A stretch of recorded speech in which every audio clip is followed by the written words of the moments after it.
All right, I think we're back now. Let's see if it has got us back in the mix here or not. We'll just have to see here once this goes live or doesn't. Got a little bit of technical difficulties here, folks. I apologize for that. Let's delete this one out.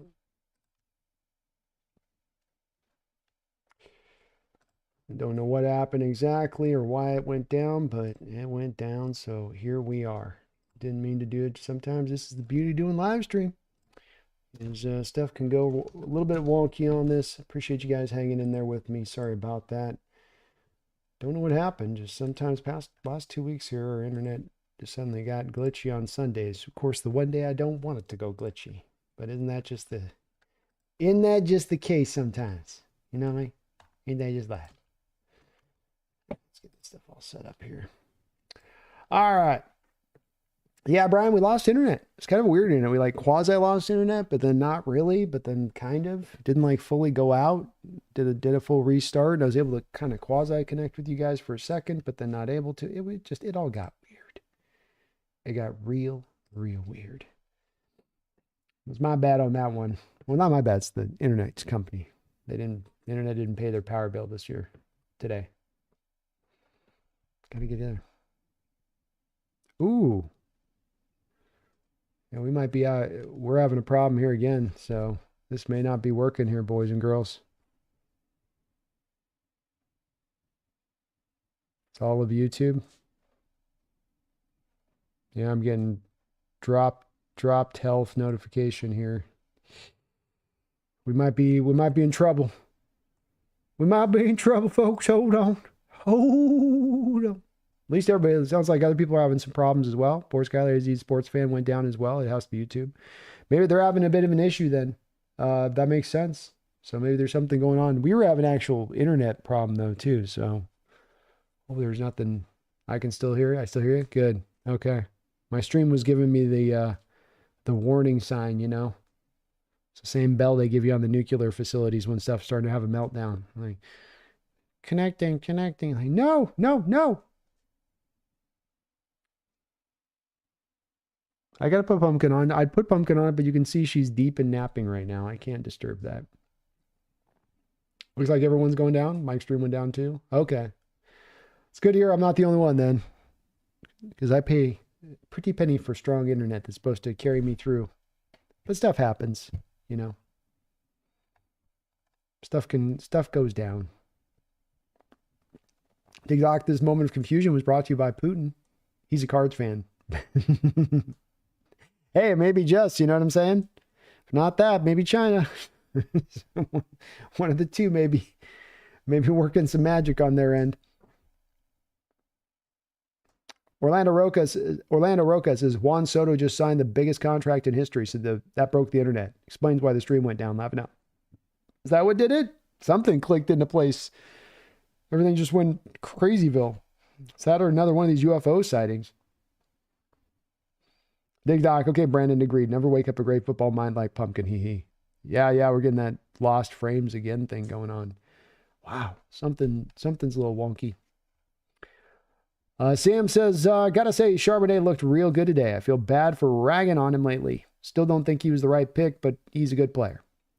I think this gave him a chance to shine, and I think the little bit of a confirmation of what we were thinking about this being with him being the case, Sam, that, you think about a grade A running back that you're going to take high, and if you're taking a guy in the second round as running back, that's pretty much as high as you're going to select a running back, that you want a guy that can be a difference maker back there, that doesn't always need everything up in front of him blocked up right to get it done. And I think that is more of what he is as a back as Charbonnet, and that's not necessarily the worst thing to be as a running back. A guy like Derrick Henry's this way. If you don't have it blocked up for Derrick Henry, he's not creating on his own. But if you give him the hole, you give him the space of daylight to work through, he can punish the defense for you build that for him. And this is, again, where we come back to all roads end up leading you time and time again back to building up the offensive line and building it up right. But he had a great game today, Sam. I've been ragging on him a little bit as well. But, I would say, yeah.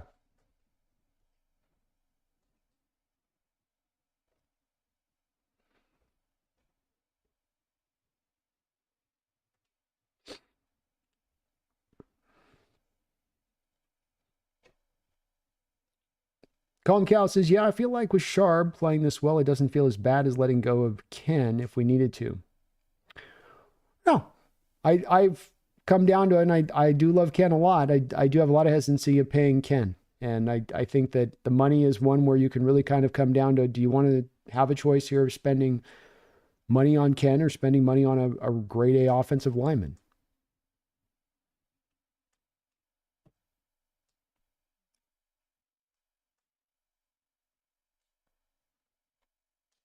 And I think for me, my money, I would rather be going getting the grade A offensive lineman.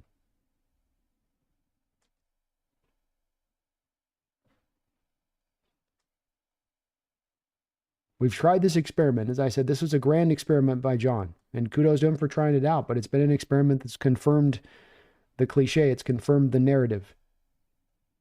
And that is that you've got to get the interior of the offense. You got to get the offensive line set up right for these running backs. You can go get a star power running back. You can get a Derrick Henry. You get a Saquon Barkley.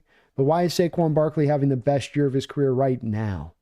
Why is he having one of these epic seasons? Is it because he's getting to his best shape, his best self at this age where he's at now? Or is it because he's got finally truly the grade A offensive lineman in front of him in competent quarterback play? That's the rule of thumb. That's the tried and true strategy of how you have to approach the running back position at that point. And so in applying that to it, that's got to be how we look into this Kenneth Walker situation and what we decide to do with him. And it's not that I don't like Kenneth or that I'm not open to sign him to a contract extension, but you got to be real sure you've got this offensive line on point if you're going to take that approach, because you've applied this for the first 3 years of his career. And as I was saying during the telecast,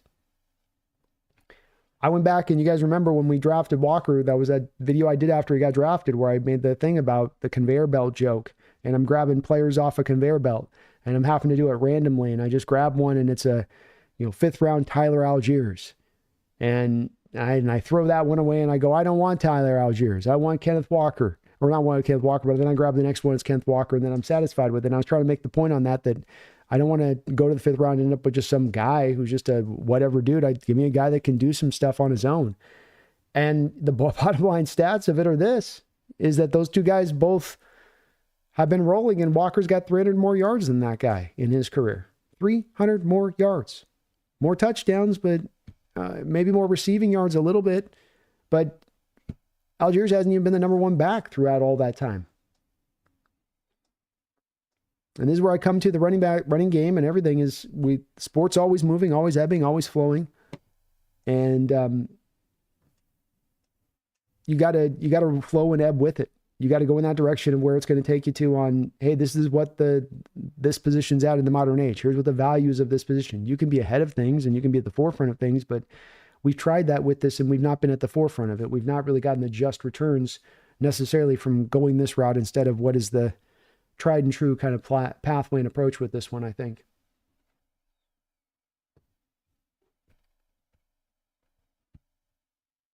Greg says, B, oh my God, let's go. That was your favorite part of that offense? To me, the offensive line looked good. Let's go. What was your favorite part of the offense? To me, the offensive line looked good. I like the adjustments from the offense today. That was my favorite part. Grubb, he was really trying to go and work the short part of the field a lot more here, staying committed to the running game, understanding he had the lead, getting creative down by the goal line. I thought he had a lot of answers dialed up here for Geno and company today when they needed it, especially on just getting some of those real key conversions into the second half to close this game out. But there was more of a creativity, more of I think, working to help out his offense in general in this one, finding answers with that gap run scheme like they have the past couple weeks. Big Hawks, I left a message in the Ernest Jones press conference, asked John Schneider to extend Jones tonight, pay the market price. He's definitely earning that contract right now. He's looking like a guy that's going to be probably an easy peasy signing here as we get into the offseason, and certainly one that I would think would be one of their higher priority free agents in-house. Ian Keller, hey, Brandon, Cardinal fan here. Just wanted to say, good game. You guys outplayed. You guys outplayed and outcoached us. Not sure if Kyler's the guy moving forward. I think there's going to be a lot of discussion in your fan base about Kyler on this one, and I think it's a discussion you got to have, Ian. Not because I don't think Kyler could possibly be that guy, but because of the fact that when you're paying the guy that amount of money, you got to just ask that question in general, especially once you reach the point of the contract and potentially getting out of the contract in lieu of looking at what could be potentially alternative options. And I don't think that the Cardinals, at the place they are in the contract right now, that necessarily makes sense to do that. But I can understand asking that question. And I think that this is where the perspective always matters in making these assessments. And that perspective being that this was a year you were hoping to take some steps forward as an organization from the Cardinals' perspective. We were at 4 wins last year. The team looked good in those 4 wins, as good as a 4-win team can look. I think Gannon might have this clicked into place. I think this year has been more of that being a continuance of that and building upon that. They're going to probably double their win total from last year. I think you've got to trust in that process and trust that, hey, we're moving in the right point in this road. And if you do move off the quarterback, the other answer is then what's the other answer and how far back do we want to set this when the team seems to be making these leaps forward in the way that they are? Because there's probably not a quarterback option on the market unless you're thinking about, okay, we're going to release Kyler Murray and sign Sam Darnold. That doesn't feel like a winning strategy there on that one. To me, you guys have over $100 million to spend. Go let that money loose on the open market. Get him a true blue number 2 that can be, or a slot guy like we got in JSN, and get that guy in there that can really be a good counterpunch to what Marvin is on that side. Build back up even more of that offensive line if it's possible. And definitely help out that defense. They've played strong, but they need more talent over there. Get Ojulari back, Darius Robinson another year under his belt. I'd stay in the process there a little bit, but I get the questions on that one, Ian. And honestly, when it get down to me on this, I'm not a big Kyler fan. I don't think he's a bad quarterback, but when he's starting to make that amount of money, it's just a different evaluation versus being on a rookie deal. Call him Cal. With the Rams losing, it feels like it's going to be Rams versus the Hawks, 18 for the division. That's going to be a wild game. Might fly down for it. Could be a fun one there. Could be. Megan Hawks Nest. Great day to be a Seattle sports fan. Kraken beat the Rangers 7-5, and the Hawks sweep the Cards in their own backyard. Amen, Megan. It's a good day. Good day to be a Seahawks fan. Good day to be a Seattle fan. Ryan Ball says, I believe we have the talent to beat anyone. I think it all comes down to play calling now. I'd agree with that. That's well said. Dig Dogs, Brendan, is there a link between play of quarterback, O-line, and running game? Teasing? Yeah, Barkley is having a great year. Giants team, shaking my head, laughing out loud. Yeah. He got out of there at the right time. He got paid and out of there at the right time. Miguel Garcia, get a Capri Sun. You sound dehydrated. No, I'm rolling, brother. I've been watering up all day. It's just the sound of it. Connor, I'd be willing to pay Ken if he's not too expensive. Maybe he won't be worth that much since he's never had elite production. Maybe you find a kind of the Chuba Hubbard contract that he got. That sort of, these running backs are more finding that, okay, this is what the market is. I guess I got to take what I can take and what I can get. And you do have that final year of leverage over him that he can play. You can play him out on a rookie deal still that final season. But John's going to have an interesting decision to be made on Kenneth and what he decides to do there. Loses Grubb coached a great game. May have redeemed his chance to come back as OC. Very well may.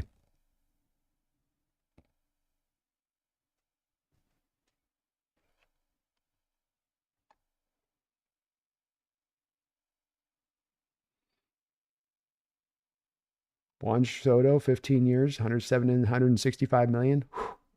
That's spicy meatball. Jordan, thank you for the $5 donation. Appreciate you for that, Jordan. This Seattle team is starting to remind me of the 2008 Giants team. Ooh, I like that. Get hot at the right time, turn to fire at just the right time, lay waste through the playoffs, just in the zone for the moment. And that's what I pointed to a few times about, not necessarily thinking that this is where we were going to get as the team, Jordan, but to say that this is an opening of it a way. You have different teams who win Super Bowls by different approaches. You have your juggernauts, you have your end-to-end first place teams that were just that good from start to finish. And then you have your teams that do get hot just at the right time of year and to their best final form at that end of the season. And that's where football has so many different ebbs and flows where you just, it's not as easy to always predict on what's going to happen, what's going to go down. Especially when you're trying to make those predictions in week 3, 4, 5, 6. You don't know where your team will be at the end when it's all settled out.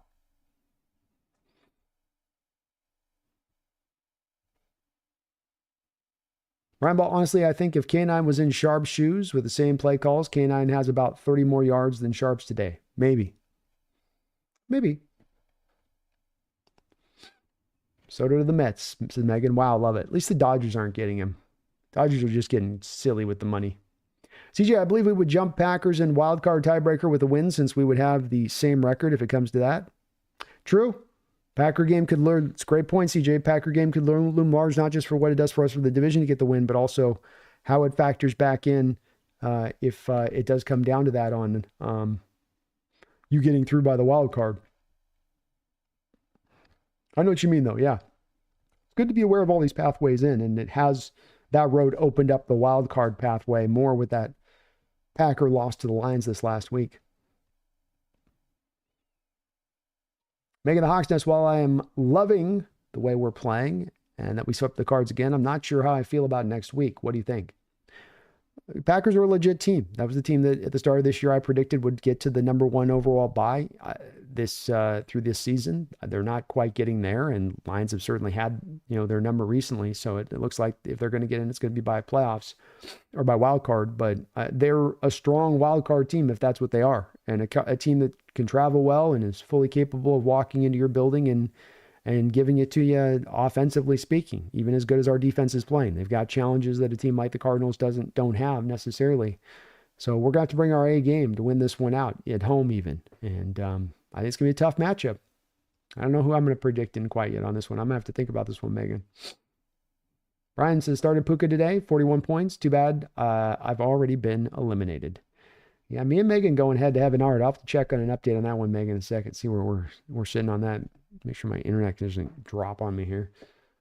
I don't know if I'm losing frames or not. Disconnected again. Yeah, we're getting frames going back up and down on this. So we'll see if this holds up today or not well on the stream. I'm not sure if we're going to get the consistency. I'm getting a lot of messages on my stream here with this telling me it's coughing and chugging along, so it may not go to, if it doesn't go tonight, if this thing doesn't hold up, it's because we just aren't getting the internet power tonight, which is unfortunate, because I'd really like to be able to talk this win over with you guys, but sometimes weird stuff is weird. Sometimes weird stuff is weird.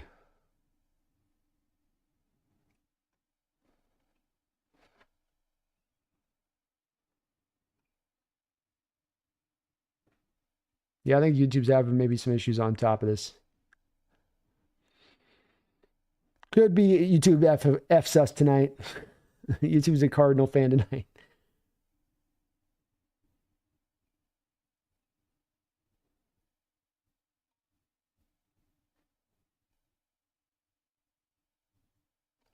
Jordan says, just 3 weeks ago, we were doom and gloom. What a difference a month makes. That's that football season. That's that season that just can take you through a couple of different turns, because it's one that's about lasting. It's a one about building things up, and you're brick by bricking it at times. And sometimes teams come in super hot and look at their best in that week 2, 3, 4, and they're just not in that same state, later in the year. They just can't keep it up. Like this stream, like the drop frame rate on this stream right now. And so you got to be patient with your season at times. But there's a lot of that doom and gloom that'll sweep in there, but that's where you push back on and say, give it its time, let it play out. Let's see with the new coach if you can be at your strongest by the end of the year. We thought this could be the case, but not because we blindly just had faith in the team for this to be this way, but you thought you're onboarding all of this stuff offensively and defensively. You got a college coach coming on the offensive side of the ball to the pro level for the first time, a new head coach, youngest head coach in the NFL, first-time head coach. Maybe this is going to take a little bit of time for all this to work itself all the way out to get to where you want it to get to. And I think that's been the case. I think that's been the case what we're seeing here right now. So it makes sense that they'd be hitting and locking into gear right now, too. Ryan, thank you for reminding me of that. Please do, even with the stream being in the bad frame rate as it is, hit that like button if you can, folks. And it does sound like YouTube's having some issues tonight. So if there are some issues going on, we are all good on our end right now as far as the internet now. I know that for sure, but it does sound like we're going to get some drop frames tonight and probably in and out a little bit on the way that this is going to bounce around a little bit tonight just by the nature of the beast. Hang in there with me if you can on that. But it's going to probably keep going in and out a little bit.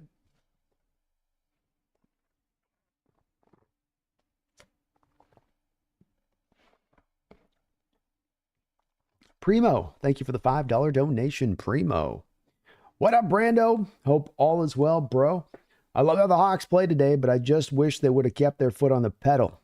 Go Hawks. Well, I think that if you did have a criticism you wanted to draw from this game more than it being on either side of the ball, or towards the way that the game was called on either side of the ball as far as, your sequencing and setting the plays up and all that, I think that was pretty good. But I do think that there was a little bit of getting into that second half where you did draw off the pedal a little bit so you could stay more firmly into the middle of the road. And, I think you got to be careful about doing that with certain teams. I'd like to think that they did that with this team, understanding that when the Cardinals do get behind in the game, as long as you don't do something silly, they don't really have the numbers out there to draw upon to be able to punish you in the way of just airing it out all over the place. They need the balance of the run game. They need to be able to lean on that at times in how they operate. And when they can't do that, they're not going to be able to just throw it all over the park on you. And that's what I think that the especially defensive coordinators that were leaning in, and the Grubb was going, okay, let's keep the clock rolling on these possessions. But I do think firmly, Primo, that would be the one criticism might come out of this game, saying you could have kept the foot a little bit more on the pedal, could have stayed a little bit more aggressive in this one. I get trust in the defense. I get not doing it necessarily, but it was a little early that you started to lean into that, I think, in this game at times. But they got out with it, and the strategy paid off. So you came with a win. So as much as I don't love it, it did work.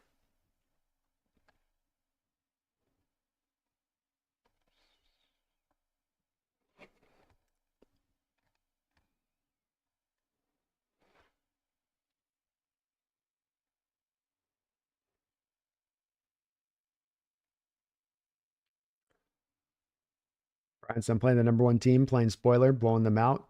But I'm already out of the playoffs. Lost half my team to injuries for half of the year. Did my best, just didn't make it. I'm trying to grind it out here against our mod in the house here, Megan. I had it before I went live. It was locked in close. She's got Xavier Worthy rocking tonight. And let's see if I can find the picture here. What YouTube got? I think Apple got to make your pictures all weird all the time. Let me do my stuffs. Let me see if I can show you guys. So you can see I'm let's see. Oh, Jesus. It's not really seeing it. There we go. So I'm 110. She's 98.9, but she's got Worthy, and then I got a kicker going tomorrow night for Dallas. So I still got a chance to add a little bit after if I can't get it tonight, if she gets a catch or two there with Worthy. But it's tight, Megan. We're in the playoffs. Drug Squidward, I got to give Mike credit. He made changes to our linebackers, not playing good, and cut our punt returners, a head coach who is ready and prepared to make decisions like those. Yeah, I agree. I think that those have been two major decisions on this year that are the right ones. And we certainly know with the linebacker position that one's proven to be very right in his approach on that one. But two linebackers this is the right way to roll with it, and your choices and how you went about this. And we beyond where we may go this year, we've got the right coach to get it done in the long term. If you wonder about a quarterback being the guy to be good enough to get you to raise a Lombardi, I think we've got the coach that we know is good enough here to get you to a team that can raise Lombardi. His approach, his upside essentially as a coach, and what he brings to the table. That part's taken care of. And as you got all these parts you're taking care of and building a team and coaching and coordinators and players and building the team up and foundation and getting the leaders to emerge, and all, you got that part taken care of and handled. Yamo Malevich. Would you rather have Cade Klubnik in the fourth third or Jackson Dart, Jalen Monroe, Gabriel in the second third? I would probably take I'd probably take Milroe in the third. I'm not taking any of them in the second round myself, Yamo. I'm not a huge fan of any of the three guys. Gabriel's essentially Brock Purdy. So you want Brock Purdy back on that rookie kind of deal. Instead of going for the seventh round, you're taking him in third, fourth round.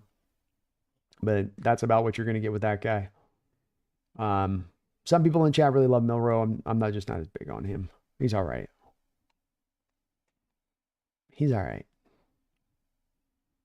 Estamora, we need to stop Josh Jobe in the run game. God forbid he channels his inner 2022 Raiders versus Seahawks mode and rushes for 220.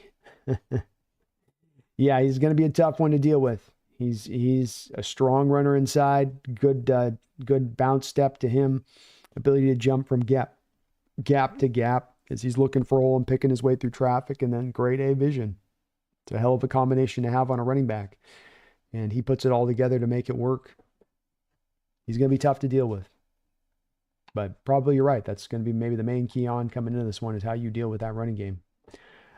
Josh, Pumpkin had a great defensive game plan down in the first half. They should have kept her to do the second half too. I agree, man. She was like, I'm here for the second half, Mike. I'm ready. He's like, no, we're just going to lean on the lead. She's like, no, but I can get that. I got the great plan. I got the second half. Blitzes. No, we're not going to blitz. Just go 4-man fronts. We're just leaning. We're going to run the ball a lot. Malky, although I've liked Jake the last few weeks, we're going to have to hear Jake talking about how the Rams are winning the Super Bowl. I know. He's going to be, Jake's going to be like, see, I was right the whole time. He's like, I thought I was right, and then I thought I was wrong, but I was really right the whole time. Jamora, we need to stop Josh Jacobs in the run game. He agrees. Yep. Oh, sorry. I read that one already. My bad. Is it glitchy for everybody else? Yes, the stream's going to be a bit glitchy for some folks. We might call this a little bit early tonight because of the fact this is glitchy if it's too bad for everybody. Was anyone else stoked to see McIntosh get some time and a few good runs? Because I was. I was indeed.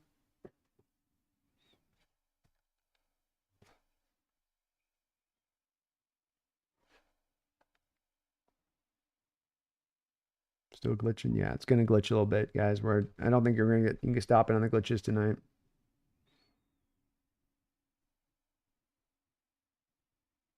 BB says, I'm kind of hesitant to extend Ernest Jones. He's good, but I feel we could find a future stud in the draft.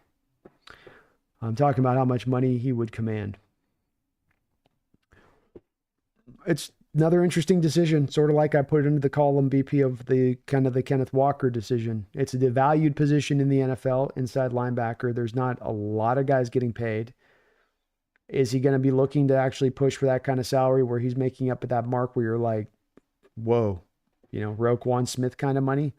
Or can you find him into more of a place where I would be willing to do and where I think the team's going to find the spot on this BP is, which is more of a Patrick Queen kind of deal, $13 million a year kind of spot.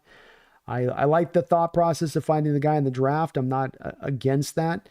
You better be just sure of that being the place that you're going to go find that guy, because you're not doing it in free agency and then you're going to hope that you can find that guy in that draft and then he'll be ready to go and good to go. And I'm open to that being the process. I get not wanting to pay him because, again, it's a devalued position and they're devalued for a reason.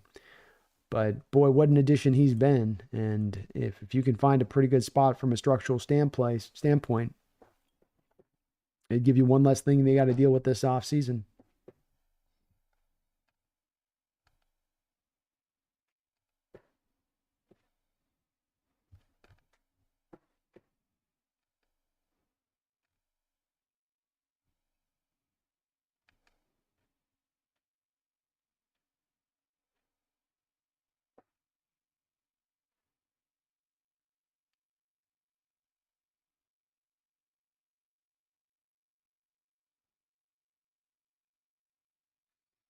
Yeah, if you are getting some glitching, just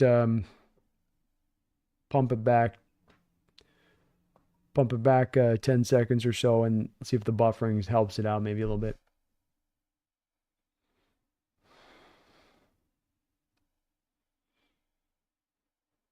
How much money would command? Yeah. I think he's somewhere between 12 and 16 million in a year on a new contract. Where exactly, I'm not sure, but these inside linebackers are having a hard time getting paid. Brandon says the Saints might also do us a solid for next week against Washington. Is there a chance? Dare I say it? Wild card, maybe? You'd like that to be a way that they can open that up. If you can. You like having both roads. Certainly would like the home playoff game, but having both roads open would be nice. JS is Ernest Jones only 25, I believe. Definitely should pay the man. I definitely would like to. I think they're going to try. Gabriel reminds me of Mark Bruner. You were throwing me off for a second there. I was like, Mark Bruner? Mark Brunell. Okay. Another lefty? Yeah, I like that AI.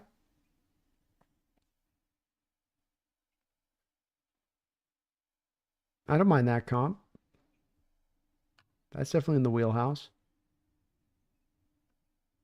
We're in the right area. Mark Bruner. Like Bruner. BB says Ernest Jones playing at a Pro Bowl level and a leader for $13 million a year is not that bad. That's where I would probably stand with it as well, Feed Me.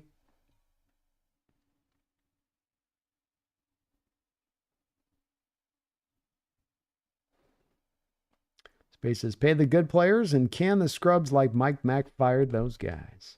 Amen.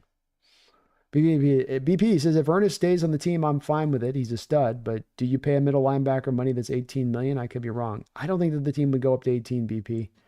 I think 15 would probably be as high as they go, but I really do feel like you're probably finding a mark a little bit lower than that. I did recently take a look at the inside linebacker contracts in the sport, and there's only really like 5 guys being paid true legitimate money. I think that he would be hard-pressed to demand into that area. I think it's more into that 13, 14 million range. Structure of the contract always matters on these kind of deals. But I think you're probably willing to do it.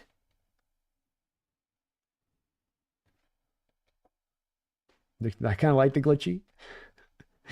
Yeah, it's got 14 notifications on the drop frame rate for me on my side, so I'm sure it's a little bit toast right now. I apologize, guys. I don't know what's going on with YouTube tonight.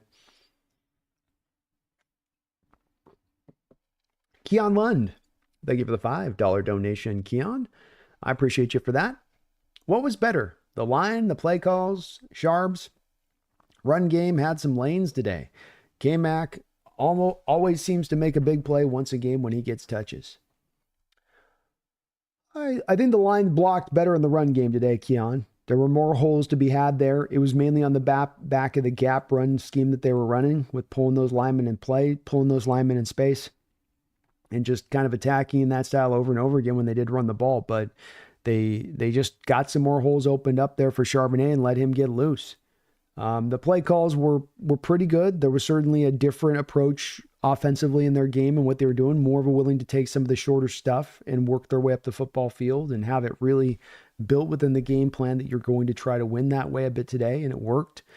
So I would probably go more run blocking, pass protection. You didn't give up a sack in addition to that. And that comes back to me to certainly, hey, your line gets the big tip of the nod there versus where it's been. No sacks, and there's holding the running game to allow Charbs to have his best career day. That's them first. But play calls were also pretty good there, Keon. And more K-Mac, finding some more roles for him in this offense here and there. Some more touches for him here and there. I think that's just a nice counter with these other two backs. I know the other two are second rounders and really good and all that, but I still think that he's a guy you'd be probably well applied, well suited to give him some touches here and there and work him in this offense as you kind of can. Justin Lanson, that was a big win for little Jack Mac. Yeah. Put a smile on his little baby face today. He doesn't even know why. He's just smiling there in his mom's arms. It's like, why does he smile? We just won, but how does he know? He just knows. MVP, we got to remember with this one, BP, we've got a lot of money we can spend. We got a lot of money we can spend.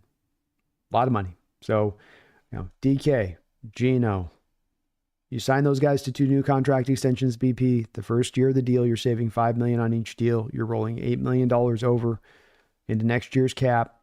Okay. So that's $18 million freed up for the cap space. All right. That's what Gino, that's what DK signed.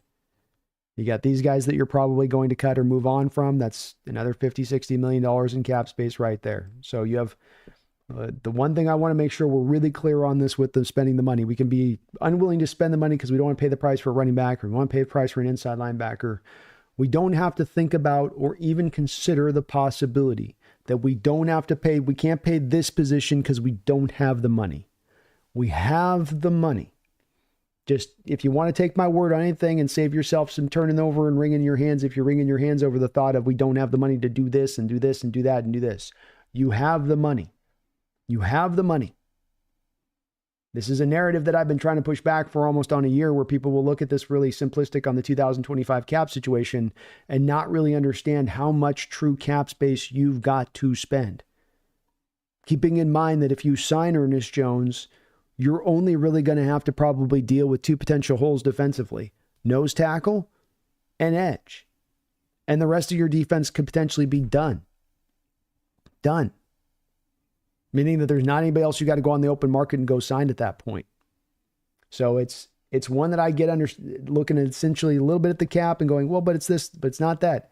$8 million rolled over into next year's cap. $5 million a piece that you're going to create in cap space when you sign Geno and DK to a new contract extension. Even putting those guys to reasonably sized deals. Yes. Yes. And then you cut those collection of guys that I just showed over here over my left shoulder. You restructure, cut, whatever you want to do on these guys. And that collectively creates plenty of room there for you to go get a Charles Cross deal, a Boye Mafe deal, an Ernest Jones deal, a Kenneth Walker deal.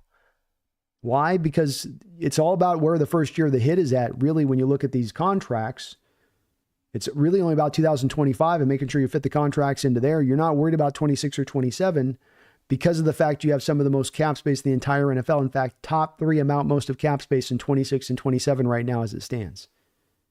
So you only got to worry about the first year of the cap impact on these guys. We got all the money in the books to get this stuff done. We are not restrained in the least. It's about whether or not the guys are worth it, whether it's the positional value aspect. It's all of that. It's not about whether or not we actually got the money to spend. We got the money to spend.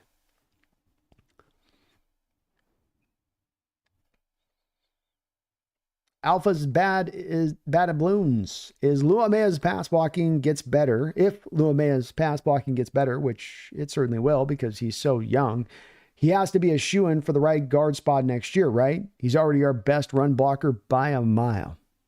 Yes, I think that you would. The good news on this one is that you have three options there for the position behind him if he's going into a sophomore slump, or this is just going to be a flash in the pan moment for him, which we've seen sometimes with players. It can be weird like that. So you can have it go down the line where that becomes the reality of that situation. But I think you would, if he continues on the pathway of approach he's in right now, you would be leaning in the direction of saying, we're going to go with this guy going forward. But you'll still have Haynes on the roster. You still have another year of a rookie deal left with Bradford. So you're still going to have some depth behind those guys. But he would be the guy you would roll with. Mark Sanchez, thank you for the $10 donation. Mark, appreciate the double donation today from you, man. I will admit that I was out on Charbonnet, but since starting Maya, the backs have been more effective. But it also represents how bad Bradford and Haynes played. Amen. Amen. It's a part that I did not overstate earlier in the year, though it might have seemed so, Mark, in trying to, put my point down about the restrictions to both the coordinator and the quarterback in the system and scheme this year, and how this offense has found so much inconsistency despite what it might look like on the surface with all the skill position players, an offense ready-made to go out there and be much more productive than they have been. But you came back time and time again, and you looked at worst right tackle situation in the sport, the worst right guard situation in the sport, damn near, back end play from the left guard position.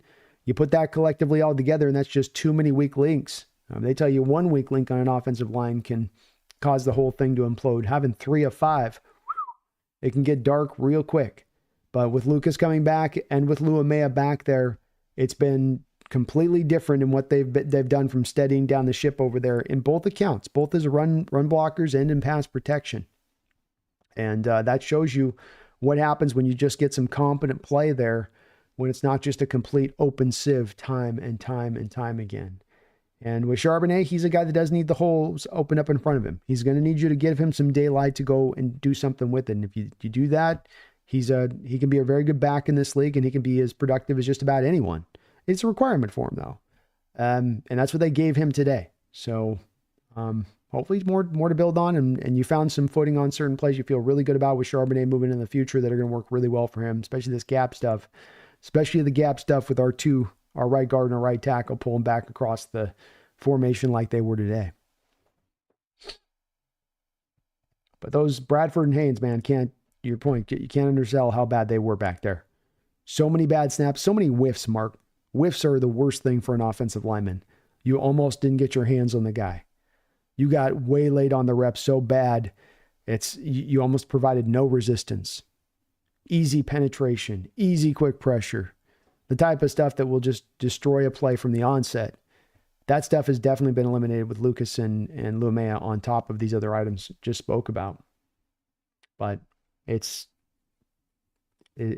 such a good turn for us in so many ways this year with what we see in the line, the defense, Lucas back and looking like he's going to be able to be healthy and keep going through, and what that means for the foreseeable future all the way down the line here on what we got to attack this offseason and how we can be very specific in what we address and hammer it all the much more harder because we have less things that seemingly are going to open up as major holes that we have to address. Thank you though, Mark. I appreciate the $10 donation. Very, very, very kind of you, man.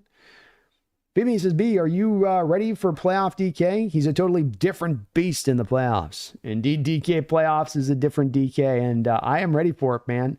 He's got almost 500 yards receiving in the playoffs, yet he's barely ever played in the playoffs. I think he's got 3 playoff games in his career, yet 500 yards. I think 5 touchdowns also receiving. So, yeah, I'm ready for that DK Metcalf.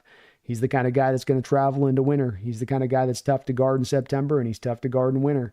Maybe even more especially harder to guard in winter where trying to get your footing when you're trying to get your hands on him, especially when he's down there run blocking or getting past you off physical press coverage. Nobody wants to deal with that in the playoffs. Nobody. Not after a long season when your body's sore and tired and you're a little beat up, and then you got to take on this guy that outweighs you by 50 pounds who's just going to be a bully on you all day long.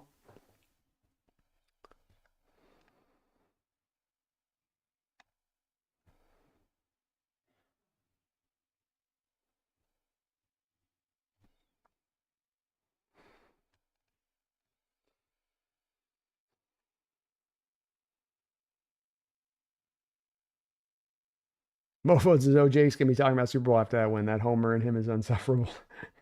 Yeah, I would think so. It probably will. Probably will. Randall McDaniel, thank you for the $2 donation, Randall. JSN looks entirely different than the start of the year. He's found a different gear, that's for sure. That stretch without DK in there and him and Gino having to find that same page connection, they've found it. And it's been there ever since there, where every single week Gino's just leaned back on it and he can rely on it. And he's been balling. Hell of a catch today, coming back over the middle and picking that ball up off his tops of his shoes, off the top of the turf just before it landed on a real key 3rd down in this game. But he's been just tremendous. Got the touchdown catch as well in this one, taking the top off the defense, which he's shown he can do from the slot. In addition to that, it's been a difference maker for this team. And it's just another one of those great developments for us, Randall. Lucas and Lumea fitting in, and Charbonnet finding some footing in the ground game. And here's JSN, consistent week in and week out, looking like he's going to put up a 1,100 potential yard season this season. If he can keep going where he's at, it's a mighty fine development for this team. And yeah, he just light turned on, man. Sometimes this works for these young players in that way, where it's you want to see it immediately. You want to see it, if not in the first season, okay, let's see in the first couple games in the next year. But hey, maybe sometimes it takes to week 8 of year 2. Just as long as the thing turns on. That's what we most worry about, just at least turn on. R. Sanchez says, did you ever see the All-22 of Reek half-assing it? They cut it off, so even when you're watching the long form of the All-22, when it goes from one play to the next, they'll show you about 3 seconds to the end of the play, and then it goes quickly to the next one. They don't just give you the raw footage of it going all the way through to the next play. So you saw Love barking him a couple times, and it was bad effort. Yeah. I think that's one of the reasons I think you saw a more motivated Woolen in this game with 8 tackles and maybe looking at his best in the tackling front, as he was probably called out by it this week. Wouldn't shock me in the least if he was. They said we just need to remind Jake who's on top. That's right. J.O. says, glitchy or not, I need my Hawks Nest after a great victory. Hell yeah, J.O. I appreciate y'all hanging in with me on the glitchiness of the stream. Again, I don't think it's from me. I'm hearing YouTube's having some problems tonight. So we're going to try to fight through this glitch and keep going strong here, enjoying this victory. But thank you, J.O. Appreciate you hanging in, man.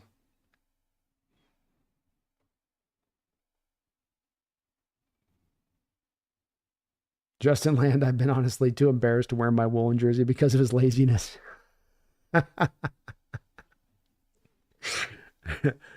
Yeah, if he could just dial it up a bit, he doesn't have to be dominant as a tackler. Just be decent about it, you know? Just don't be a detriment as a tackler, right?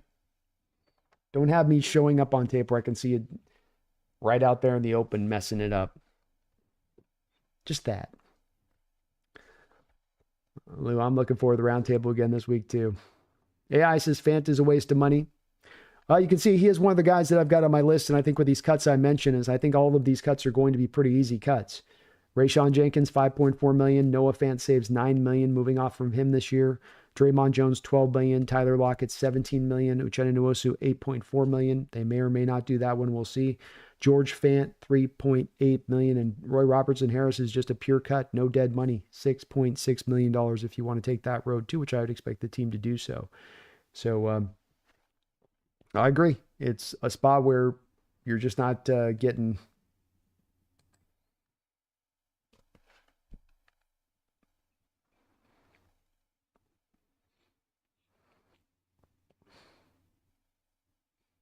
Not getting what you like out of it.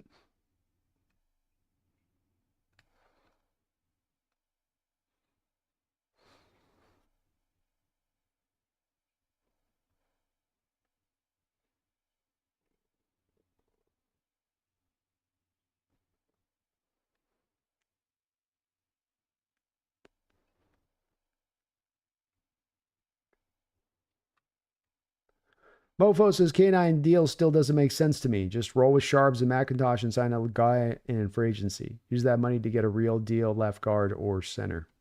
This seems to be the way that I would go with it too, Mofo. I think that I'm okay with John drafting guys running at the running back position high. I'm okay doing that. If he wants to draft multiple of them over and make sure he's got a stacked backfield, I don't love it, but I can make my peace with it. I think that when it comes to paying running backs, I think that there's got to be a lot of hesitancy in this position as much as any position in the sport. For the very reasons that, again, coming back full circle on this, people may not like it. People may get mad at I know a lot of people get mad at the nerds on this one, you know, with the way that they shade the running backs. But the nerds are being proven right on this thing. And if that's the case, then you really got to evaluate very hard that running back position and what you decide to do with it. And if you're paying the guy, making sure you're really getting the difference maker, making sure you're getting the most out of paying that guy that money. And it's one thing when you're the Eagles, who have the whole offensive line in place to go then get the deal done for Barkley, versus a team that has this and that, but we got to go get this addressed and that addressed, and we're hoping this thing will be okay next year again. It's not kind of the same deal. So I'm okay coming back second round, on top of the fact that a big part of the choice this year with Walker could also be on top of just paying him. He's got another year left of deal. Maybe there's a team that will pay him on a deal that would trade for him. I'm not saying you're getting a lot. Maybe you get only a middle third round pick back. But is that a better conceptually to go that route than spending the money? And this will be a debate we'll be having into the offseason, no doubt about that. But I don't know that there's a clear answer on, yeah, you just do it. Justin Land, Barner was very good today again. Very good again. Herbicide, how did Sa'atoa look today? Chenna didn't do a lot today, to my eyes. I think that they were definitely restricting his snap count, by and large, Herbicide. Sa'atoa looked really good. Really good. No sacks given up today, Herbicide. You allowed Charbonnet to have his best career day. He's right there as a big reason, part of that, along with Lucas and line all across the board. I thought held up well today. Really looked good pulling across the formation, especially. Him and Lucas coming back across the formation is formidable. But impressive.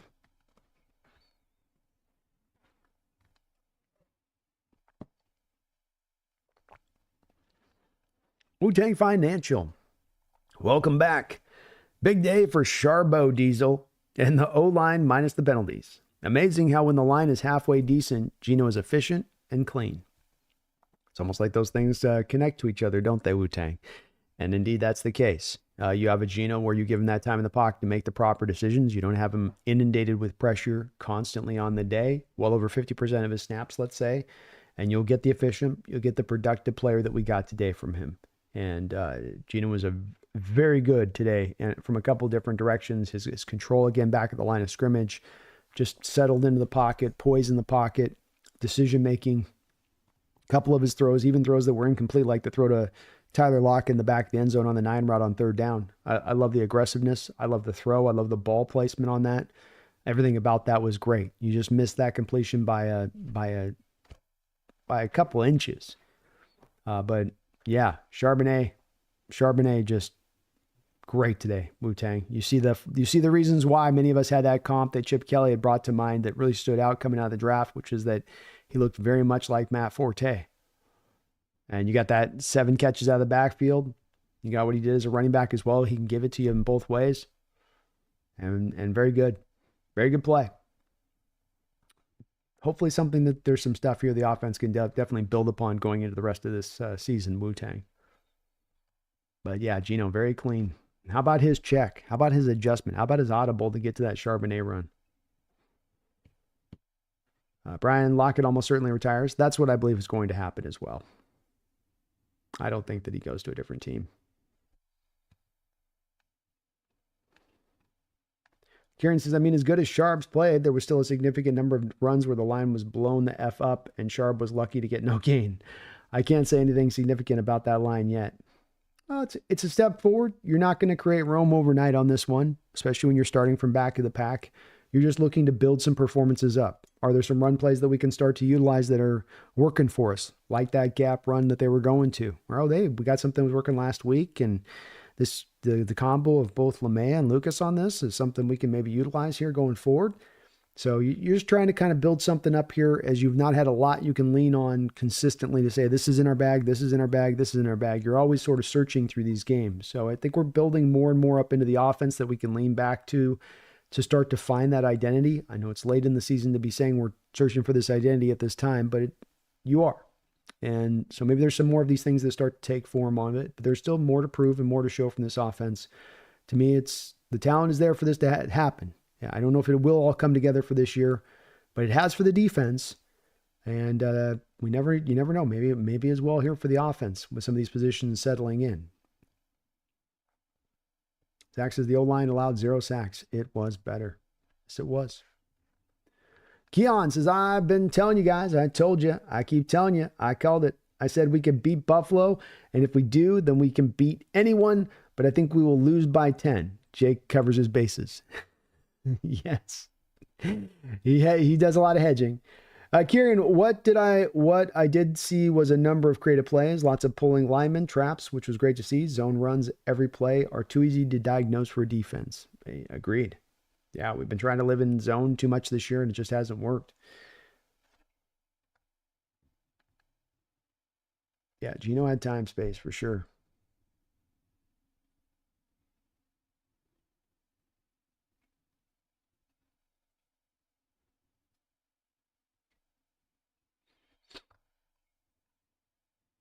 Randall, thank you for the $2 donation. He says, do you think Charbonnet is easier for the offensive line to block for than K9? No, not really, Randall. I mean, I think that there's times that K9 has an issue with his vision where he's not a great vision back per se. He is ultimately as talented as you'll find as far as athletically and as explosive and fast. He's got all of those things, all of the moves in the book you could want from a back. I think the vision rating on Walker is just a little bit lower, and he sometimes will take himself out of open holes that are there. But by and large, he doesn't do that all the time. It's just something that will show up here and there, and it was certainly much more of an issue in his rookie year. But I think I would more chalk it up to Randall, this being about the line opening more holes up, because Charbonnet has shown already this year that he's not going to change his running style. He'll get downhill, just that he was getting actually yards down the field because he wasn't always getting consistently taken down the backfield. And as somebody mentioned above, there were still those plays mixed in there where you're still getting the penetration, you're still getting those ugly, ugly run plays that have nothing to do with the running back, that are just you lost your ability to hold up at the line of scrimmage at all. I can see where the question could come from, Randall. I do, because Walker's not come close to this kind of day. But this is really you just getting to me on a Cardinal team. Your line's at their best, strongest they've been all year. This Arizona Cardinal team is susceptible to having teams that can stay committed to the running game, can get after them in that way on it. But I think Walker would have had, if he got this kind of run block in this game, every bit same kind of day, if not more, a better day than even Charbonnet had.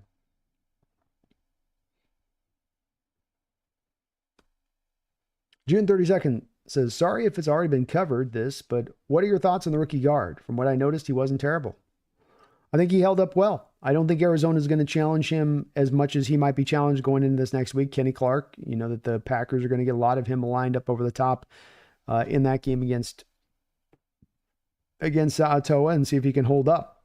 But I thought he played strongly last week. I dropped a video from the live stream show we did a couple days ago on the roundtable. I dropped a video on my Clips channel highlighting about 20 of the plays from the game, 15, 20 plays from Ottawa from the Jets game. And he was competent back there. You know, there's so much of the guards this year and interior of the line in general has been just awful reps where you not only get the negative, you get the negative with an exclamation point. You just got completely whooped. And he at least stays in front of his guy clean enough where if you're going to beat him on the rep, you're going to have to earn the beat and rep. It's going to take you a minute or two to get there, or a second or two to get there. And he both held up, I think, well in pass pro and as a run blocker. And he's not bringing necessarily the penalty machine situation that the prior guys did either. I think that there was a holding call called him today. No, it was on Olatimi, it was a BS call on him, but also not getting penalized. So I think he's been a great answer in there versus the other two guys. He looks like a tremendous upgrade compared to Bradford or Haynes at this point. Not that he's dominant or out there just slaying guys, but I mean, it is a big difference from where the position's been this year, which has been around a league worst state all the way around. Pass blocking, run blocking, penalties. It's been all the way around the worst with those other two guys in there. Kieran says, let's just hope DK's knee improves so we can have everyone healthy in the wide receiver crew at the end of the year. I'd like to see it. Hopefully so. Dick Doc says, give me glitchy or give me death. Let's go. It says I've only had 27 instances of drop frames in the stream.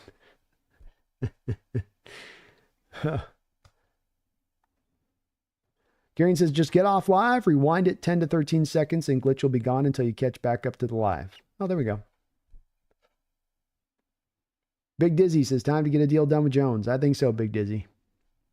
I think he's shown you pretty much that 9-day difference of the position. You know, a bird in the hand is worth two in the bush. Space, look at what Grubb had to deal with. Lucas's best other than the O-line has been crap. True.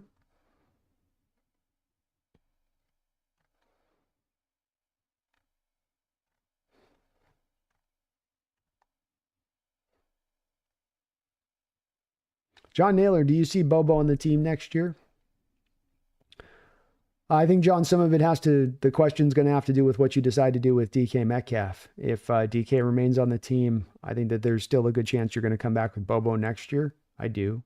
He's a good special teams player. He's a very good blocker in your team. He's still very cheap on the contract that he's on for another season after this, which I think would prove very tantalizing for the team to keep him on there. If DK were to move on, it might mean that you might go look for a couple guys that are a little more, another guy that's more dynamic than Bobo, and another guy that kind of be two guys in competition for trying to find that next kind of X guy that can fill in. One thing I think that does stand out is that I think it's been a kind of a quiet year from Bobo. He just hasn't been able to come on as strongly as he did last year. He hasn't been bad, but I mean, he has been one of your more poorly graded players by PFF on a weekly basis, albeit that sometimes is on a sample size of snaps. But he's just not been able to really build on what he did last year either. And so I don't think he's done a lot to necessarily say, hey, I'm part of an answer going forward. But some of it can be related back to what they do with DK a little bit here. It's hard to say. Brandon says, Ryan Grubb rocking socks today. Probably the best game I think he's called to this point. He seemed quite pleased in the booth. Yeah, great game called by Grubb. Really strong game. Randall McDaniel, thank you for the $5 donation, Randall. I still think at our best, Sharp and K9 would get 12 to 15 touches each. A true 1-2 punch, both run game, but also catching the rock. Plays well with RD. I'd like to see that too, finding that balance you talk about, Randall. In Kenneth Walker's case, he is a guy that's been a little bit beat up in his career at times. He's not been problematic as far as the injuries go, but he's definitely had a little bit of that wear and tear taken off of him while not necessarily always being a high volume toucher of the ball. And so finding a little more balance between those two backs, I think, could prove helpful here, Randall. I like the counterpunch with the running back situation too. I know those backs like to get their extra carries so they can set a defense up, but I like keeping a defense on its heels with different backs you can float out there that get you different styles that make you play a little bit differently when one's out there versus the other out there, Randall, and make those defenses have to think a little bit more about that aspect. And both are very competent, like you talk about, catching the ball out of the backfield on top of that.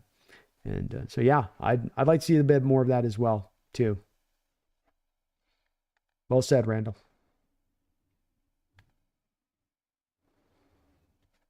So please do not go get a second round running back again. O-line or D-line or death. Lou, the O-line played well today. Yep. No sacks given up. You ran the ball for almost, 200 yards. I mean, that's a hell of a day. Hell of a day.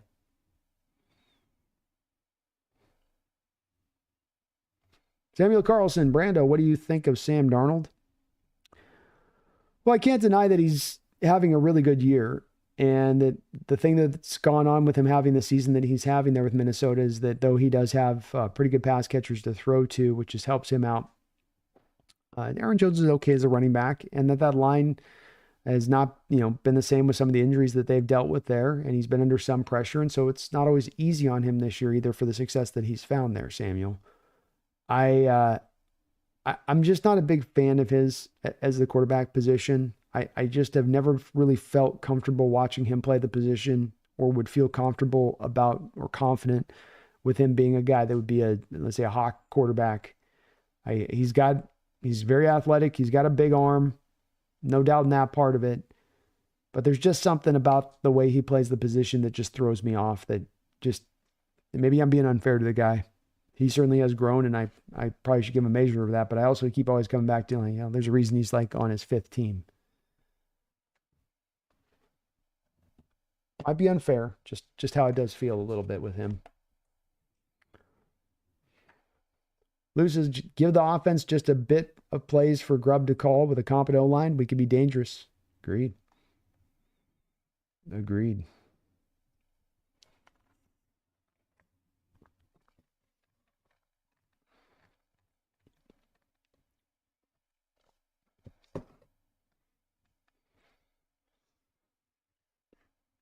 Hawks fans said we might play Green Bay twice this year in the season and in the playoffs.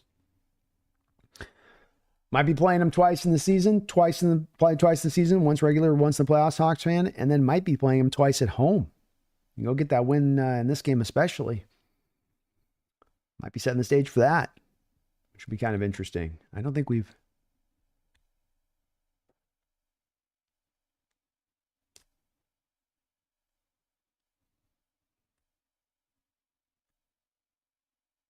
Maybe we did in 2014 we did beat Green Bay twice that year.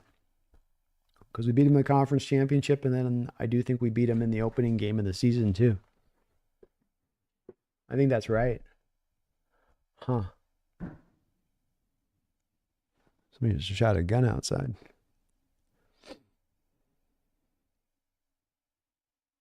Yeah, it says Lou May is just as good as Damian Lewis in his first two games. Let's go. Jackie Jordan B. I'm calling it now. Nothing matters between here and the Rams game. The script has been written, and the NFC West will come down to that game. It's possible. It's definitely possible, and the stage is kind of set for that, looking the way that this could very well play out, Jackie.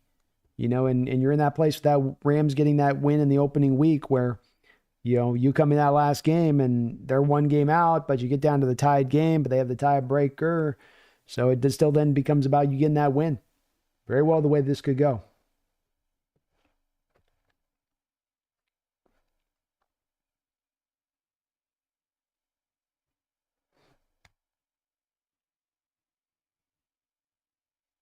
Karen says, I think Bobo's future depends a lot on the tight end room, improving on blocking duties, and who we bring in to compete for a wide receiver 4 and 5. I'd say it doesn't look good for him.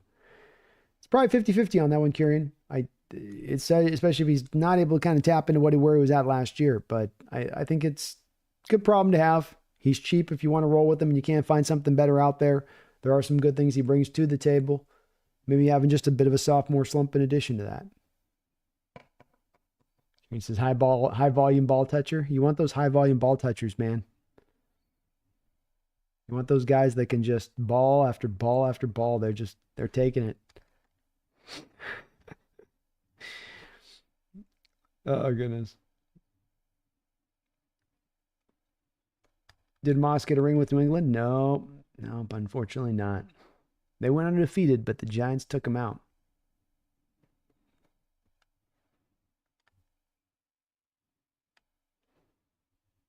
It's because he was a Jet.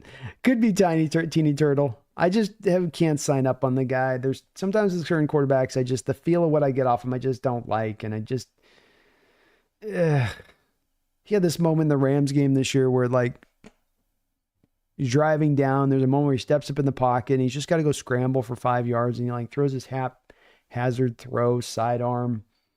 I go, yep, there's Sam. Megan says, Sam kept me close in fantasy today, B. You almost had me. My main mod almost had me today, folks. I think we probably should show Megan about where we're at on the score here with this one, though. Time for a fantasy update. Deal with it. Deal with it. Because when I win, I show my fantasy, and when I lose, you don't know I'm playing fantasy. All right, your boy didn't have the greatest of years. I ain't gonna lie to you guys. All right, I've been a little bit of, it's been a struggle this year. I was leaning on my wide receivers to bring it. I was hoping that they would be able to hold it down for me. And it's been an uphill grind. So we got our number 1 seed up there on the bye. You can see that here. We got Scoob 11 up there with the bye. And then it's me and Megan down here. Megan's a 10 seed. I'm a 7 seed. We got in. That's what matters. You just got to get in the playoffs. Anything can happen, Megan, at that point. I got to take on Beautiful Day. So let's see how Megan and my matchup's gone. Pretty incredible if you look at this game. So 110 to 105. Megan still has, look, Xavier Worthy out. So Xavier Worthy, 41 yards. Couldn't bring it. I still got the kicker going. So your boy pulls this one off just barely. Kicker will probably give me a little bit of room on that one, but I'm going to go to 7-7 and on to the next round. I got to take on the number 2 seed next week. So sorry, Megan. Sorry I had to do you like that. I take no pleasure in it. I take no pleasure in it. And much like our Hawks, I'm playing my best ball at the end of the year. Anything can happen. Benjamin Duvelson says, what's up with the stream? Stream is a little wonky tonight, and probably won't be going as long tonight with these streams, kind of a little bit in the weird state that they're in this evening. But we've got a little bit of some dipping of rates and dropping of things and stuff going weird tonight. I think YouTube's having some problems.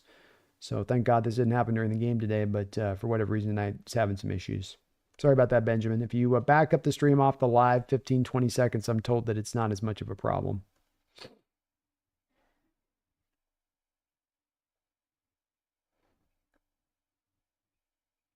AI says, go watch Darnold's game today. It's much better now. 5 touchdowns, no picks. Not easy in the NFL. No, it's not. No, he had a good day. He had a great day. That Falcon team's not the greatest of challenges defensively. I'll say that too. But no, he's played legitimately well. I'm not taking away. I wouldn't say AI. It's like, well, you get to skill position players. He's played legitimately good football this year. It's more of my fear, AI, of the fact that we might sign him here to a contract, which...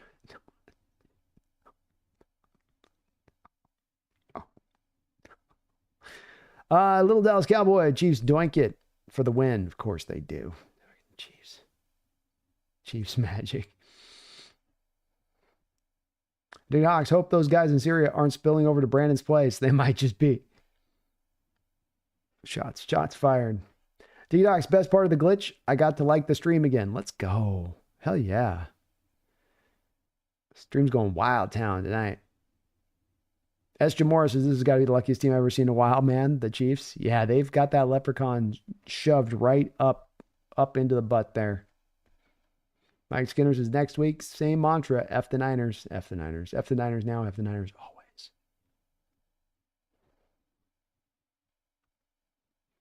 Come on, Niners.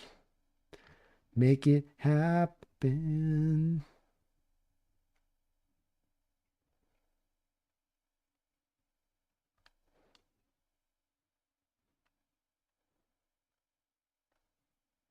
Herbicide Abe was great today.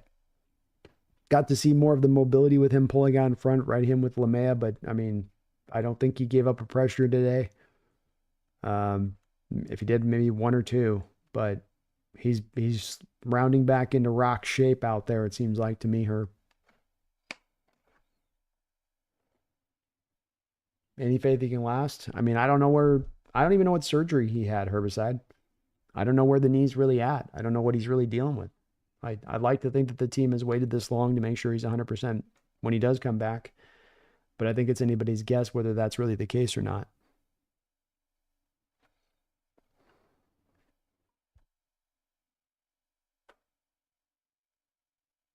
Chris Cam says, I have an odd feeling the 12th man is going to show up Sunday night in a way we haven't felt in a long time. I hope so. I'm looking for a galvanized effort from that crew. This team's going to need it with this Packer team and Viking team coming up back to back. Let's reward this team for a hell of a season. Let's reward this team for putting this kind of effort, for getting the buy-in to McDonald, for McDonald getting this corrected. This is where we can do our part in such a big-time manner in helping this team out. Show up in that stadium. Don't sell your ticket to somebody else who might be a freaking Packer fan. You know they're going to want to take over the stadium. You know they're going to be sitting there waiting online for those tickets to become available and ready for them. Don't let that happen. Keep your ticket. Give it to a friend if you don't want to go.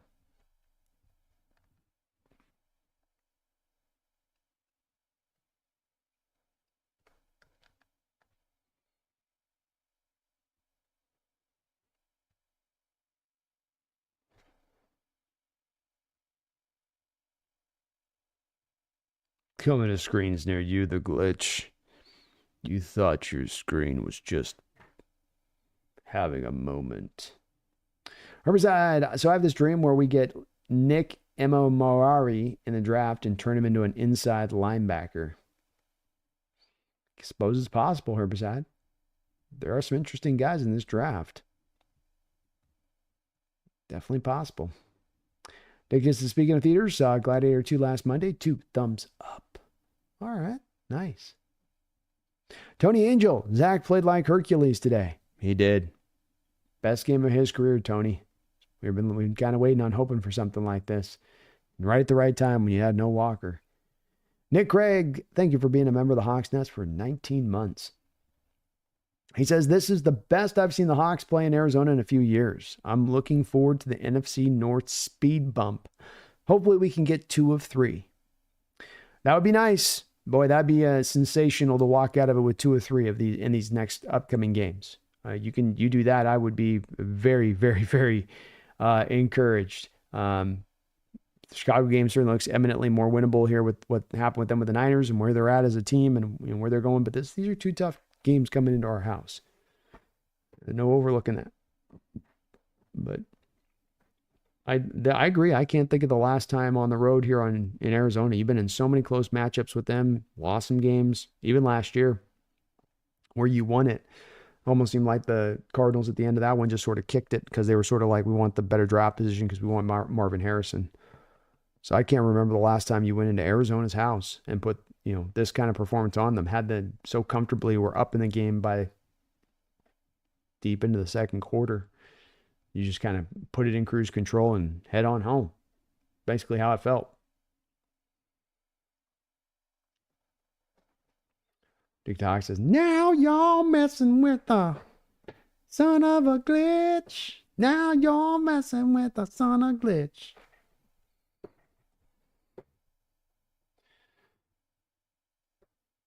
Brian says, B, second half offensive slowdown due more to their play or Arizona adjustments? I would love to hear your thoughts on this, Brian, but my standpoint on it is I think that we just took the foot off the gas a bit. I mean, defensively, you ran, if you look at the game plan with Arizona in that first game and how many stacked boxes, simulated pressures, or even how many of that stuff you're running the past couple of weeks versus this game, you dialed it way back into that second half on the defensive side of the ball and offensively. Just seemed like you were just wanting to kind of bleed the clock. I think this is the only game of the year that we're going to come out of where we had more rushing attempts than passing attempts. And you felt that in that second half. We're just they seem to be doing some advanced math on just, okay, if we just run here and we take this clock down by this 2 minutes, and they were trusting their defense a bit and how they were playing. And, I get it, but it also was what it was, where you were being less pushy, less aggressive. I think Geno in some of his throws, Brian, where they're like that throw to Noah Fant, where he gets up the field and that play design is to go to Noah Fant. He's the primary there. And Geno, maybe in a close game, puts that throw a little bit more on him, but he's worried about the safety closing over the top. He wants to make sure he puts in that one spot that's either there or nobody gets it. And I think there was a few throws in this game in that second half from Geno where that's what he was doing, just making sure he's playing clean, making sure there was no turnovers there. And it worked. Ultimately, as a strategy. It paid off.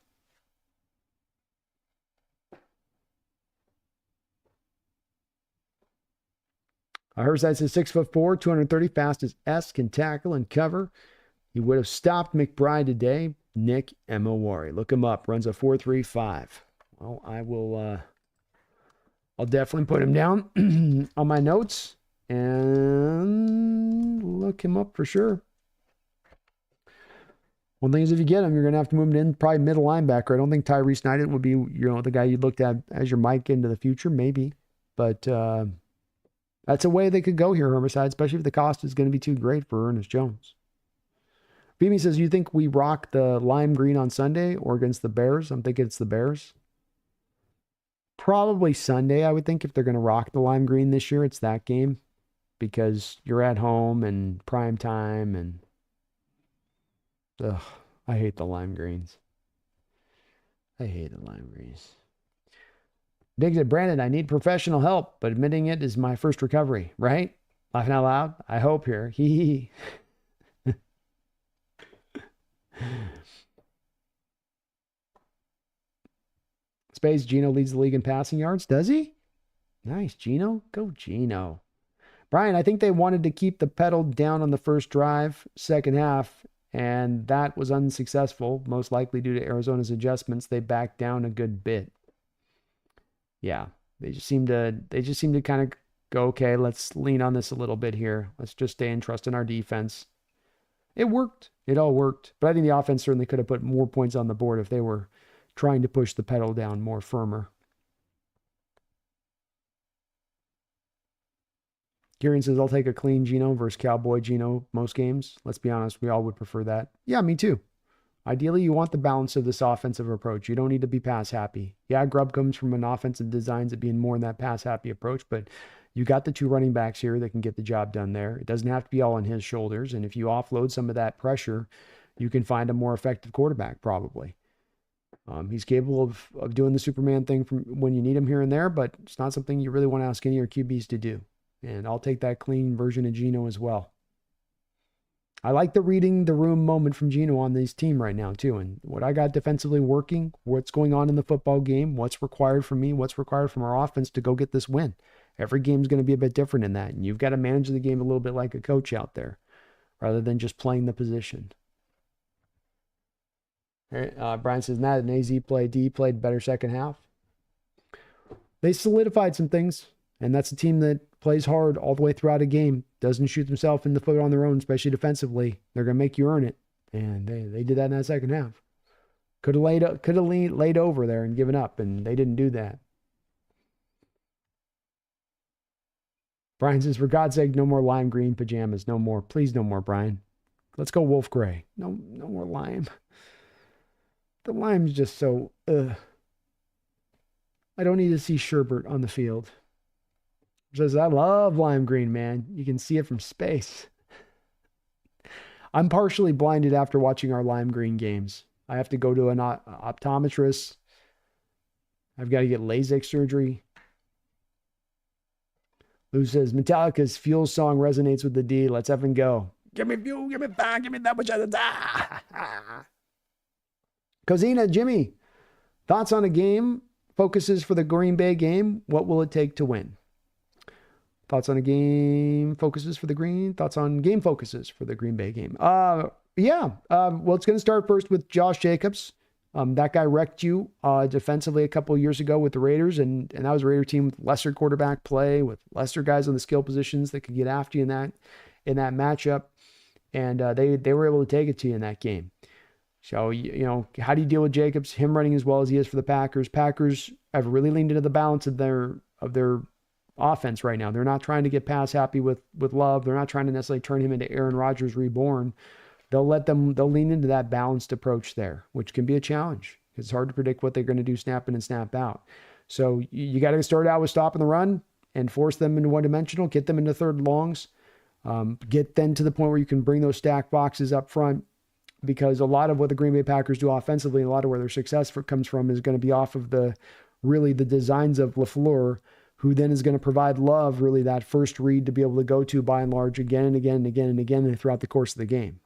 I got this post route opened up here. We're going to set it up off this. We're going to give all the eye candy over here.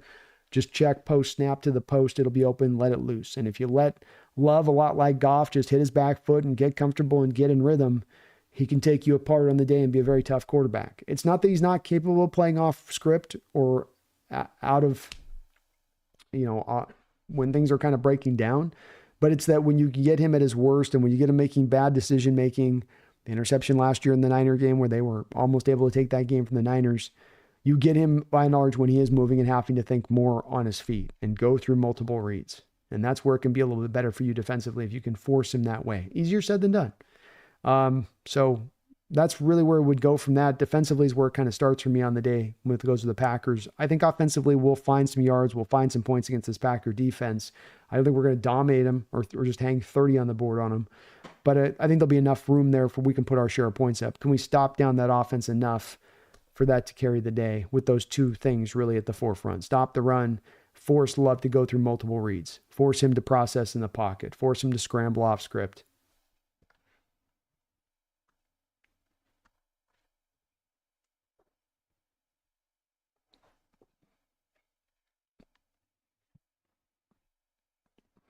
Brandon Janis says, yeah, I personally love the lime green, but I understand the repulsive disposition too. Especially when you've got the throwbacks, you got the wolf grays.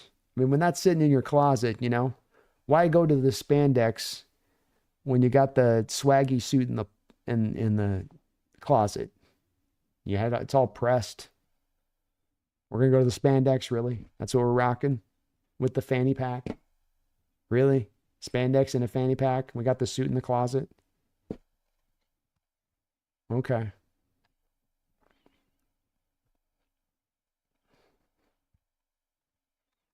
I miss the wolf gray too. Bases, I think Green Bay gets the wild card spot. I could see it. Lou Highlighter Green. Never bought that color jersey. Looks like highlighter on screen. Erase the jerseys. Yes, please erase those. Few and far between. I know some like them, but it's few and far between.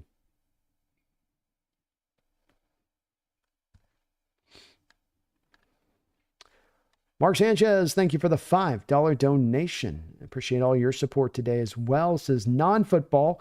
Juan Soto expected to sign a 15-year, $675 million deal with the New York Mets. M's fan will get this support. Yeah, Mariner fans, I love you. I appreciate you. You're stronger than me. I had to bail out last year before the season, and what you went through in last year's year, I saw it coming. I saw that train coming down the tracks, and I'm like, I've already been hit by this 35, 40 times over in my life. I'm good. I don't need to go down this line again. And another offseason where you're going to see them spend no money. Another offseason where they're going to not even come close to the mark of competing. And I don't know what Major League Baseball seems to think here, and hoping fans are going to check in, and maybe they just think it's summer and people will just go to the stadium no matter what. And it's kind of like an event. It doesn't really matter what happens in the games. And certainly I think that's what the Mariner ownership kind of thinks.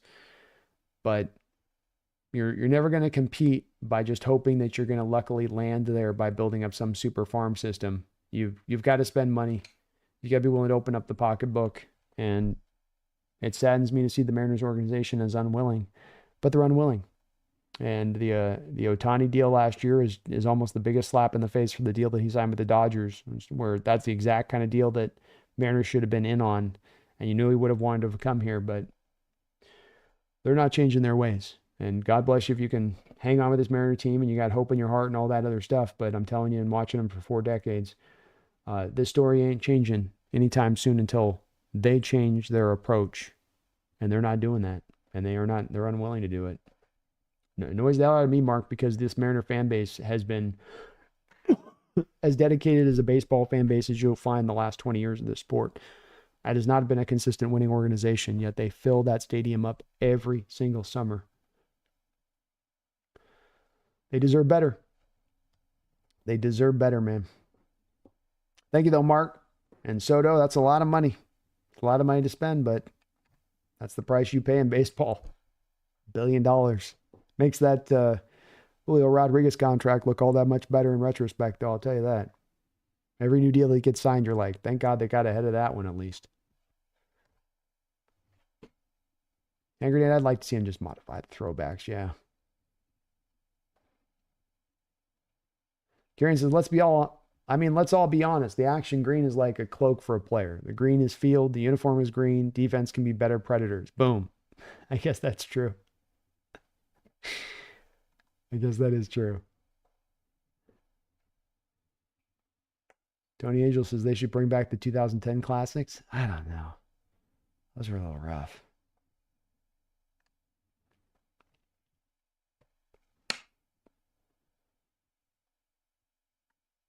Just as M's fans will not get the support. No, they won't.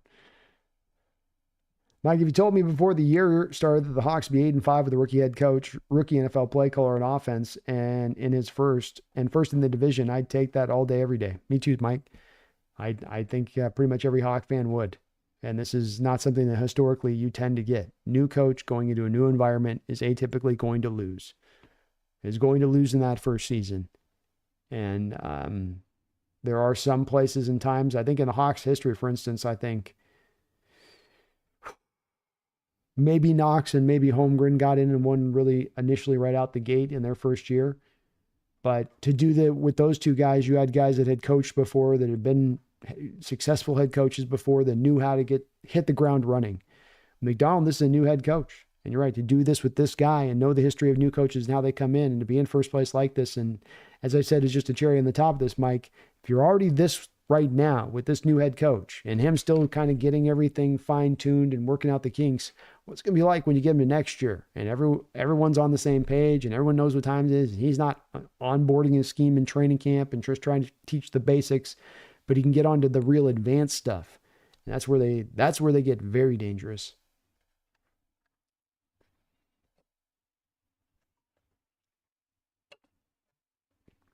Yep, baseball needs a salary cap.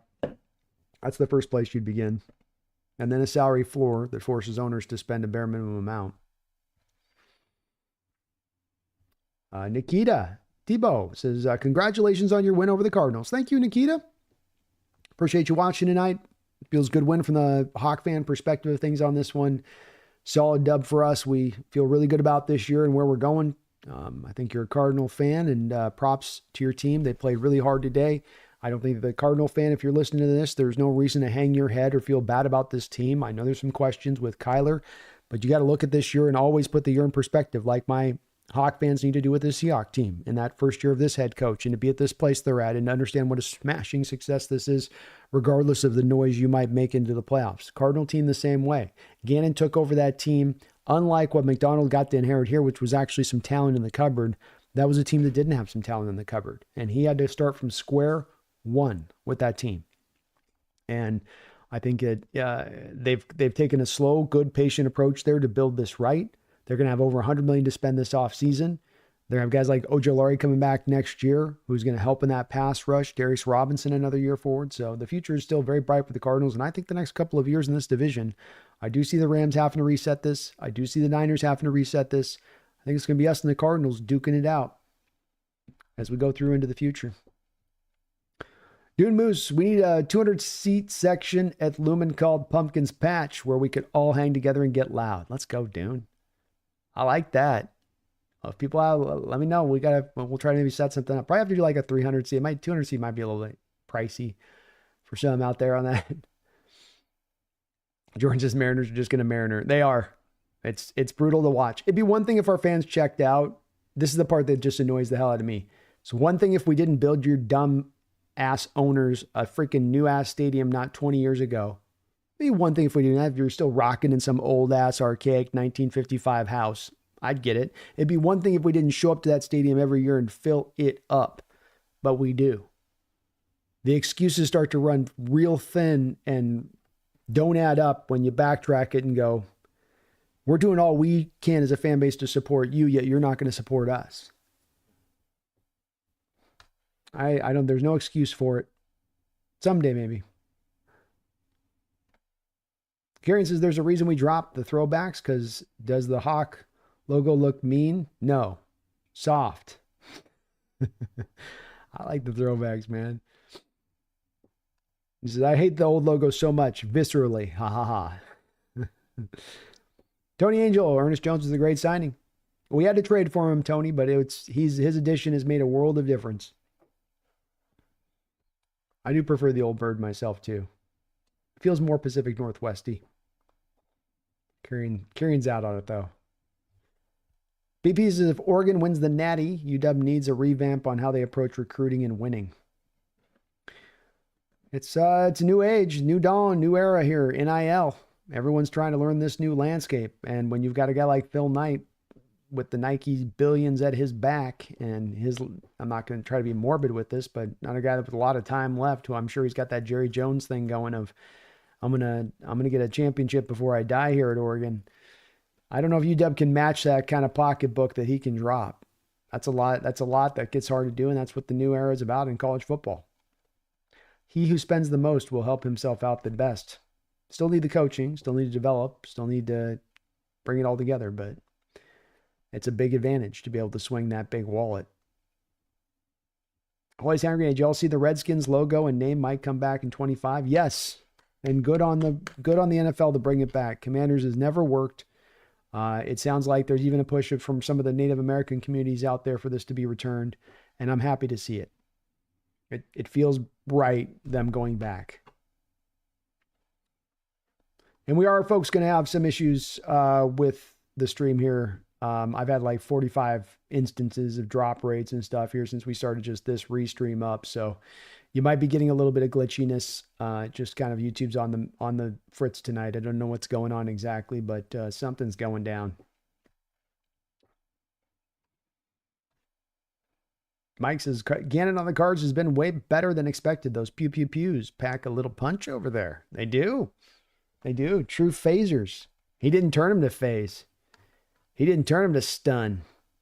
He turned him to kill. Brian says, B getting WSU in the Holiday Bowl. Let's go. I hope Mater stays there.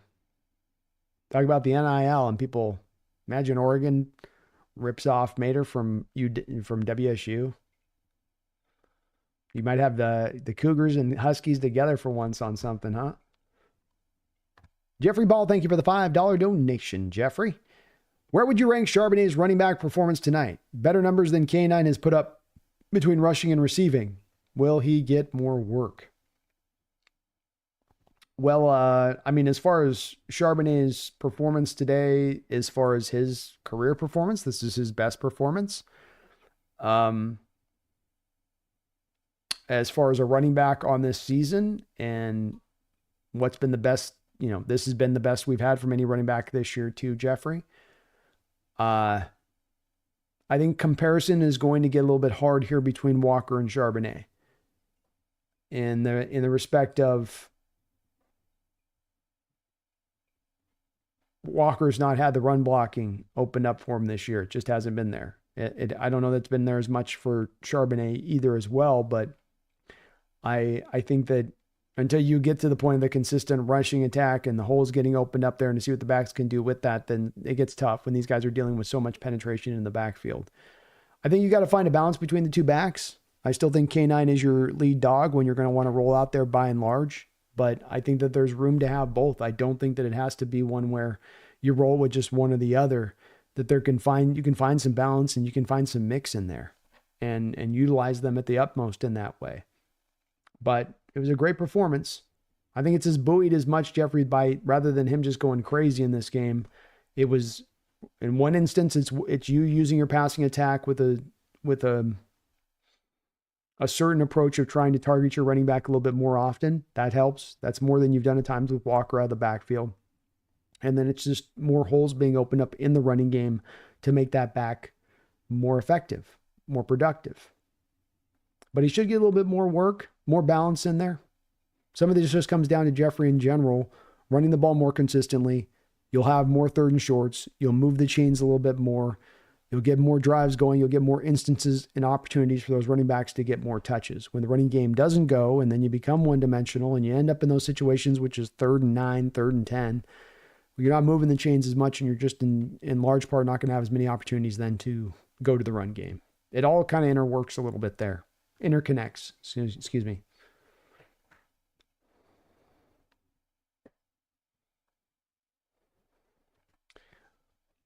Mr. Dog says the 2015 Royals and the 2022 Astros are the only two teams in the last 20 years that won a World Series with a payroll not in the top 10. So there you go. It's you can get it done, but it's the way outlier, and you've got to stuff a camel through the eye of the needle to make it happen. News and analysis with Arturo, the Hawks Nest. The throwbacks are bad luck, though. New uniforms are good luck. I don't know, man. We got a Browns win with the throwbacks last year. We got the Broncos win with the throwbacks this year. I like the throwbacks. I like them. Random Daniel, thank you for the $2 donation. It says, seemed like the big cat had less snaps today. Can't say for sure on that, Randall. I think he was out there about a normal amount. But hard to say for sure until we get the PFF reports tomorrow. We'll see there. I mean, maybe 10 less. Not too sure on that one, Randall. Thank you for the donations, though, brother. Arturo Hawks Nest, as much as I hate Nike, I'm a real Madrid fan and Lazio fans as well as Seahawks fan. I want Oregon to win the NCAA. I don't mind if they win it. I'm not anti-Oregon necessarily. I mean, I'm more pro UW, but it's all good. I like the thought of a West Coast team, especially with how much, those SEC guys, so much talking about how great they are and on a different level than anybody else. It just gets so old. It's like, we all play football. Get over yourself. So I almost kind of want Oregon to win for that reason alone. But they got a hell of a team. They might pull it off. Tony Angel says, Mike McDonald inherited a good team. Yeah, he didn't have I don't know if he got a good team, but he had more in the cupboard than you would typically have for a coach walking into a new team like most coaches walk into, where the cupboard is bare. It wasn't bare. It was decently stocked. Brian Myers says, F the Ducks. Hope they lose early. Arturo says, Hawks Nest. The R word is a bigoted word against indigenous people. Commanders is better. Well, supposedly on this one, Arturo, the local Native American communities are one of the people leading the charge on pushing back for the name to be returned. So I don't know if there's really a uniformity on that opinion in the indigenous community, that they want that name removed or they want that name applied. I don't know what damage having the name did. I don't know. I think less of Indian people because there's this team named the Redskins in Washington. I go, all right, really? That's actually doing tangible damage in that way, maybe. But again, according to the news I was reading on this in the last week with this, Arturo, is that Native communities within the local area of Washington, D.C. are some of the folks at the head of pushing for saying, hey, we don't mind this. Let the name back in. We kind of like this as a nod back to us. But I don't have a real big dog in the fight either. They want to keep it Commanders, keep it Commanders. If they don't want to, honestly, what they really need is Redskins or not, change it to a name that that isn't the most milquetoast. It's like the Cleveland Indians going to the Guardians, Commanders. Just the most boring name you possibly could have chosen. No imagination. Alpha is bad at blooms. I don't know how much you watch the Raiders, but have you seen much from Malcolm Kuntz?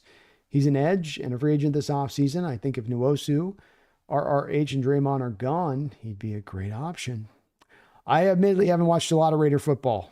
And it's a lot of reason I watch a lot of Giant football. It's hard enough to watch, other teams necessarily and bad playing other teams. But I will try to take a look at him. I'm not as familiar with him, to be honest with you, Alf. but I'll take a look at him. Definitely could be a direction that they go if they do move off. Nuoso is looking for more of kind of that value signing guy that can come in there and be a rotational guy behind Hall and Mafe. Certainly possible. I'll try to take a look at him. Resides says Redskins is not offensive to Indians, Native Americans, whatever. I get a pass because I'm part. Indians are not offended by Redskins. They did a poll. See, that's kind of what I'd heard as well. Ethan HawksNest, not sure if you read this already. I cannot believe how stupid the Bills were doing a quarterback sneak at the end. It's absolutely infuriating. They could have had 40 seconds. So mad. Sometimes teams mess up time at the end of the game, man. Things are going fast, and sometimes you think they do things that, do this. Like, hey, we had the moment in this game, Ethan, where I thought we were going to call a timeout. I think it's at the end of the half where we just kind of wasted like 30 seconds messing around at one point. You're like, call timeout. What are you guys doing? Get a timeout call. What's going on here? Sometimes teams will mess that up, even the straightforward stuff. On Hawksnest, I think Tinglet and Hayata denounced the R-word mascot, which is interesting because there was a boarding school in Seattle with a racist nickname. As I say with it, I'm not, if they want to keep it. If they want to go different, I like the old name because it did have so much of more than I like the name of, saying the name Redskins. It's more of just, I like the history of the organization there. And when you go to Commanders, it's like there's a bit of a dissociation from the history a bit. And it's like even to reference those old Redskin teams, you have to catch yourself and then go, a Commander team, but it was Redskin. So it's a little bit tough with that. But I get it. I know we don't want to offend people too.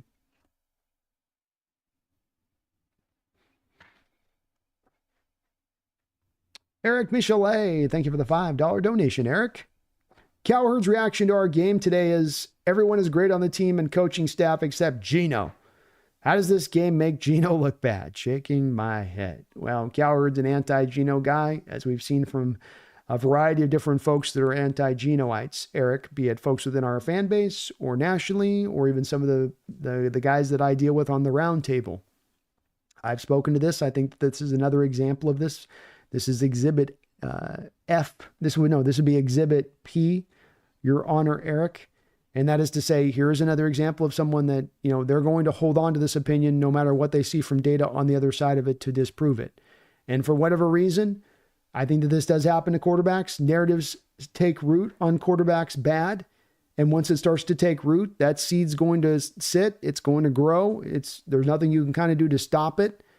And I think Gino's done plenty at this point to stop it, but you're just not going to change opinions on this one. And it's a little bit of something that's taught me a little bit about the fact that when it comes to the quarterback position right now in the NFL, the process of evaluation is broken, in my opinion. It's broken at a front office level. It's broken at a fandom level. It's broken at a pundit level of talking heads that talk about this game and the sport and people that are supposed to be much better educated on what they're seeing out there. And where it comes from is from a simplistic approach to viewing the position. A position that is eminently complicated and has so many different moving parts, and to write it all down to the simplified. I see it time and time again, and not just with a Gino. He's just a representation of that, but I see it all across this sport right now. It's just everybody's calibration feels a little bit off to me in how they're looking at the position and how they're weighing what is valuable and what is invaluable for the position. Especially once you get outside of, Eric, those select 3-4 guys that are true difference makers at the position in the sport. It twists up people's heads, and they really have a hard time with making those evaluations at that point. But I'm not surprised with Colin on that one. Colin feels like he's about 80% to 85% wrong on stuff and 15% right. It's just that there's the entertainment value of Colin. He literally brings none of that. Like, he brings a very strong opinion for a guy who's so wrong so very often, but he understands the speed of the news cycle, which is just you have to come in with a strong opinion, and then nobody will remember when you're wrong that many times over. You just keep coming in strong. Keep coming in strong. But my God, that guy's wrong on so much stuff. Chris says Mater got an offer unofficially a month ago. He's definitely gone, but unsure where. Worked for Cam Ward. I get where it's going. It's just a great story out there with WSU bringing that kid in and what they've done this year.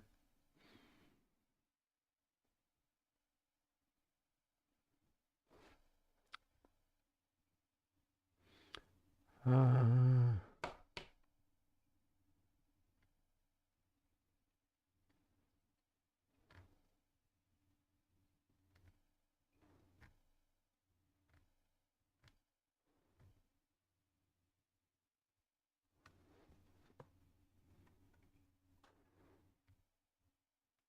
oh, we just got a bunch of people in here. Holy moly. All right. Man, Batwood, King County, man, this is like the 6th time I've been kicked out. Changed phones and YouTube accounts. Didn't help. Sorry about that, Batwood. It's something going on right now tonight with YouTube. I'll try to fix what I can. And if there's, I'll do my restart and all that offline and try to make sure before we go live on the next stream that everything's right. But something tonight's going on outside of my control with YouTube that I can't. I've been streaming because it seems like it's holding on pretty good, but it is going to kind of kick people in and out. It seems like, I don't know why what's going on tonight. If they're just running low and trying to hold on for dear life and it's running at like 10% capacity. So people are getting kind of randomly kicked, but YouTube's been having some problems in recent weeks. I might have to start streaming on different platforms to make this thing work. It's getting kind of frustrating with YouTube, kind of messing up here in recent weeks. Don't want to do it, but I might have to do it.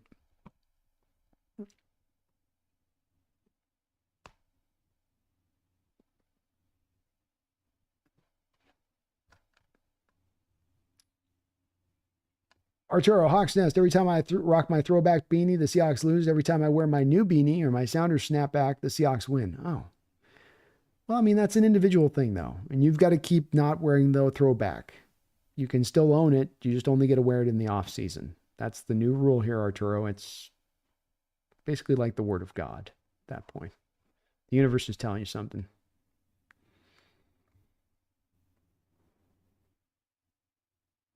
Hawksnest, I hate the Southern USA. I am only loyal to the West Coast, which is why I want Oregon to win the NCAA final, even though I'm a fan of UW and friends with Edefon Ulifosio. There we go. I like that.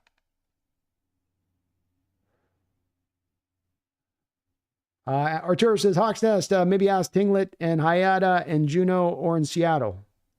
I mean, that's where it comes down to this on this, though. It's like, where do we draw the line on it? Is it like every Native American culture? Is the local culture around Washington that gets to speak onto it? Is it just everybody we should listen? And then do we run a poll across all things, And again, I don't mind. Again, I don't really care about changing the name to agree. I think that we're getting a little bit sensitive in this day and age with some of this stuff to where where is really the tangible impact on this, in my opinion? I think that understanding a little bit on this, Arturo, that we're in an age where things are getting very hypersensitive and maybe at a times where the line gets drawn a little bit too much into the sensitivity direction of things, where it's just, we're trying to protect everything. But again, I don't really care. You want to go Commanders, go Commanders. You want to go Redskins, go.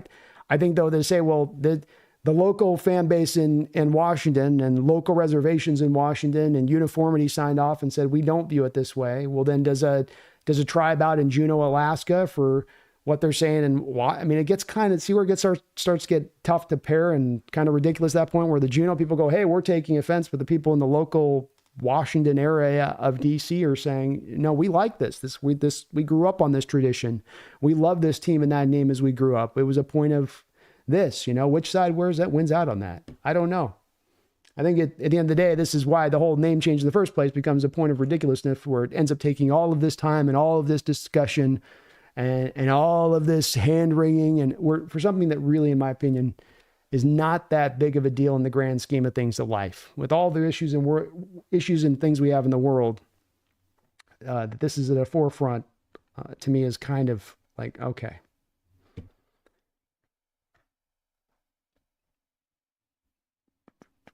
Randall, thank you for the $5 donation. Hey, buddy, stream kicked me off and I can't go back. By any chance, did you read my dono about the 1-2 punch at offensive line? FK9 versus Sharps? No biggie if not. I think I'll go back on it here, Randall. And again, tonight, folks, stuff's going to get kicked out tonight. Don't have any effect on it. I can't control it. It's something going on with YouTube, so it's outside of my control completely. It's not my connection. It's not me messing up. It's YouTube's connection tonight. Multiple people, multiple YouTubers I'm aware of are having this issue. So if you're having an issue, it's driving you crazy. I'm really sorry about it. I can't do nothing about it, though, so it is going on. Do I think Sharp is easier for an offensive line to block for was Randall's question. Is it easier to block for him than K9? No, I don't believe that it is, Randall. This is a game where we got to worry, we got to wonder and be careful about sample size. And hey, we have this good thing happen in this one game that occurred, but that's not by and large what we've been looking at for this team over the course of this season. Walker has not had good run blocking. It's been some of a league worst crew as far as run blocking goes. Grubb is searching for answers, looking for answers. The line has league worst guys at right tackle and right guard when Walker's out there. What you have today is Lucas getting out there and getting steadied. You got Saatoa Lamea, who is a big-time upgrade over your league worst crew. Even a guy could maybe get to like a league average state. No, I don't think that this is somehow, Randall, at the heart of your question, and what's at the heart of a question of a lot of folks in this stream and chat is, has Charbonnet somehow had this magical light that's turned on with him here today? And we're getting to see this guy who's a way better back actually than Walker, that somehow Walker's slight lack of vision at times holds him back in a way where he can't be productive at all versus Charbonnet, who's downhill and able to get to places and spots and things. And I don't buy into that.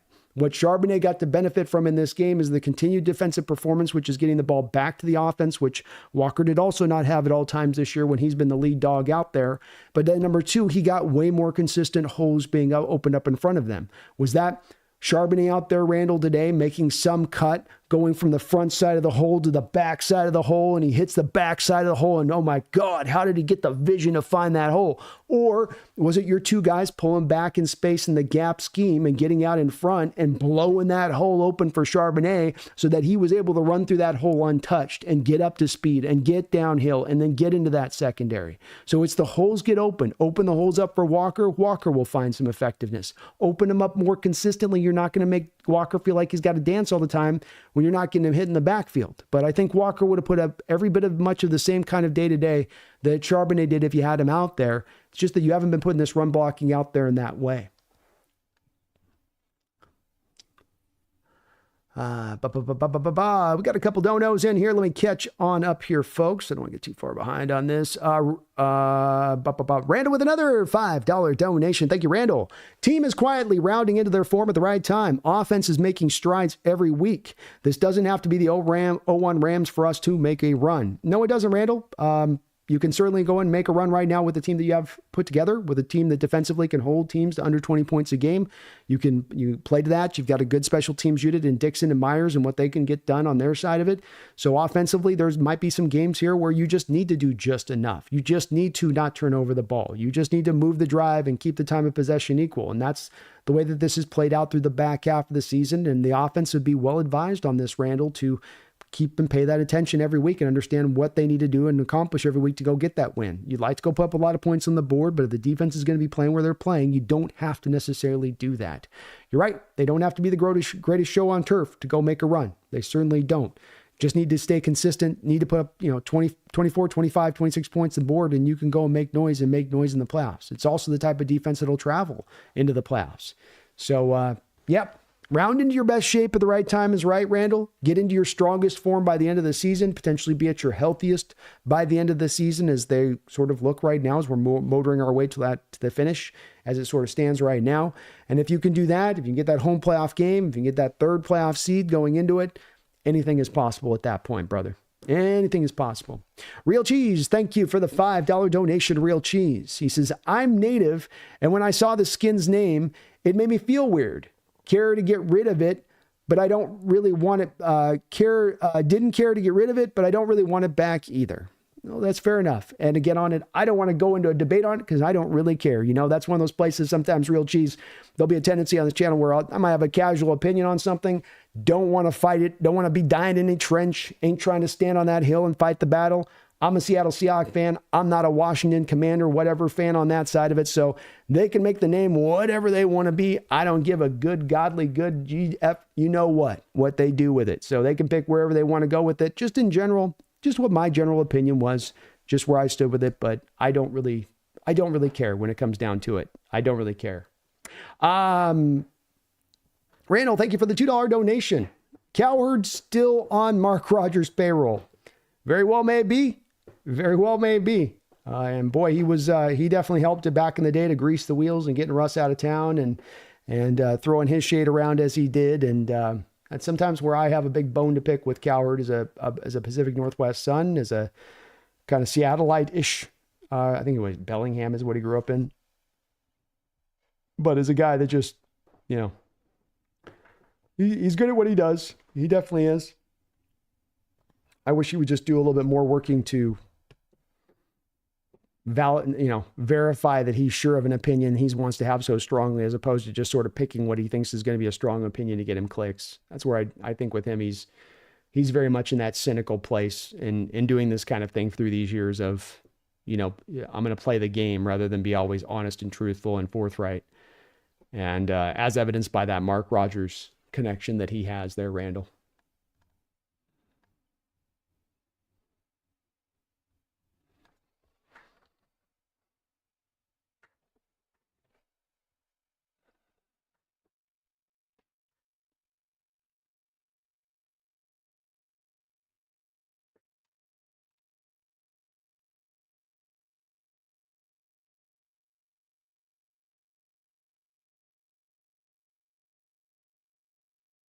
Riley says, okay, people in chat, do you guys really want Geno to be signed next year and still be on your team? As long as the price is right, Riley. I'm not looking to break the bank for him, but if the price is right, it makes sense for both player and team, then so be it.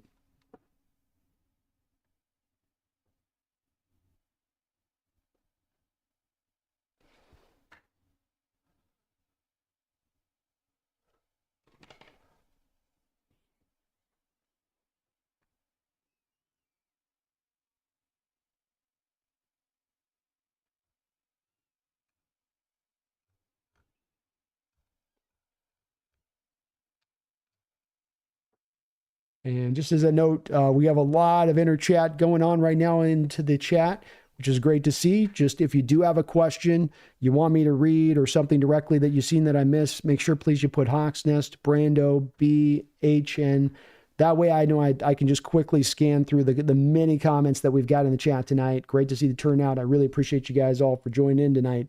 But just do, if you can, put the name in there if you're wanting me to read the question, if you got that in there, as we got more and more people kind of still funneling in here at 9:15, I think, with the game finishing up. Deron J says, Coward's on his way out. His show is so boring with that other schmuck he has too. Shock jocks. That's where I think that they're at with it. It's part of that old model. It's part of why folks like myself on YouTube are really able to grow, is that, do you want to build something with some tangibility behind it and actually it's got some meat to it? Or are you just trying to do what's going to drive those clicks and traffic? And I think that traffic click model is an archaic one. I think people are getting more hip to it. And I think one of the things that you have walking into this is sort of a silent agreement with your fan base that what I say is truthful. What I'm telling you guys is really what's coming from my heart. Might be wrong, might be right on it, right? Definitely will be wrong in my share of times, or people in my situation will be wrong our share of times. But you're always going to get the honesty. And when you start to lose that from the audience, where they're not sure if that's really what you're doing, or you're just trying to be entertaining, well, that's not, you're sort of towing two different lines there a little bit.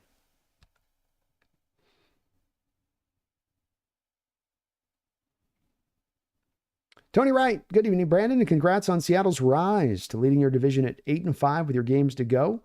Not to worry, San Francisco will beat the Inglewood Rams on Thursday night as Stafford will throw 3 picks. I hope you're right on that, Tony. I truly hope you're right there. And thank you, man. It's been a fun season for us. Sorry your Falcons took the L today against the Vikings. Tough game there for your Falcons, but you're still in the mix in your division too, my man. So, win the division. Anything can happen in the playoffs. Good to see you tonight, though. Addicted to Brand 12's got to prep for work. Can't wait to see the round table. Sounds good, man. You have a good one, bro.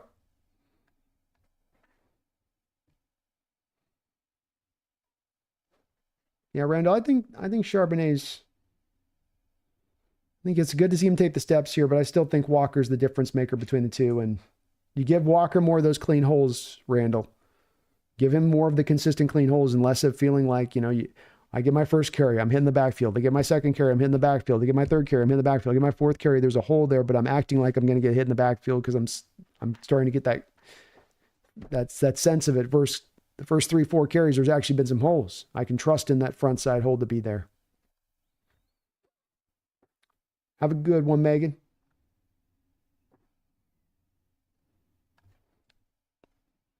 Little Dallas Cowboy says, I'm a Mexican cowboy, and I'm not offended by the Dallas Cowboys mascot or name. It's awesome. Let's go.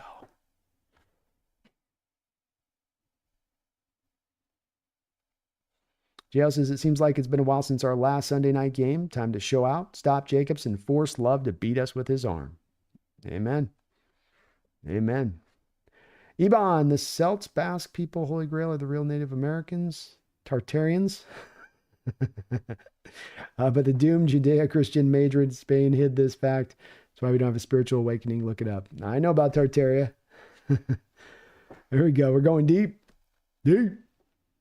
BP says, is K9 a trade target? Serious question. I would think so. I don't know where John's opinion is going to be on this as far as paying running backs or not, but I think that if you're talking about smart asset allocation and offloading resources from one positional group to another that may be ailing, like let's say from running back to offensive line, this would be a place you could do it, where you not only take the money that you might put aside for Walker to the line, but then you also might have an extra pick there to beef up the team in other places in addition to that. I think that would be kind of a draw. El Nino says they should have just named them the Washington Natives. Yeah, then maybe there's a compromise to be had there, El Nino. Perhaps. Kale Lively, go the Spokane Indians route. Pair with the tribe and put the name in the local First Peoples language. Jerseys are in Chehalis. Oh, there we go. Again, compromise. I like it. Riley says, hopefully the Seahawks beat the Packers. I can't stand the Packers. No, I can't either. Go, Pack, go. Go, Pack, go.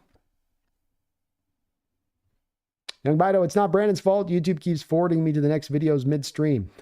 Jeez. YouTube's on some crazy one tonight. I don't know what's going on. What the hell's going on here, YouTube? Glad I didn't break down during the game today, at least. Rowan G, thank you for the $5 donation. Bring back the logo and name, but ownership gives back a few million to the Blackfoot tribe and other reservations. The old logo was of cheap Blackfeet. Again, I like the compromise. It feels like there's a good idea in here that they could use and find that middle ground potentially approach here. You know, I like that. That'd be another great option there, I would think. Rowan, you guys are using your noggins tonight. These are very creative, nice ideas. I don't know why they can't find kind of that middle ground here to somehow or another. There's an answer here somewhere, and it's not Commanders. Okay, it doesn't have to be Redskins, but just not Commanders. Commanders, Guardians. They're just such lame names as far as alternatives. Guys, pick something else. Come on, you got any name in the book, and that's the best you can come up with? We want to make it sure it's very just nothing dangerous. James says Sharps had holes today, but doesn't have that extra gear Walker has. Yeah, I agree, James. Agreed.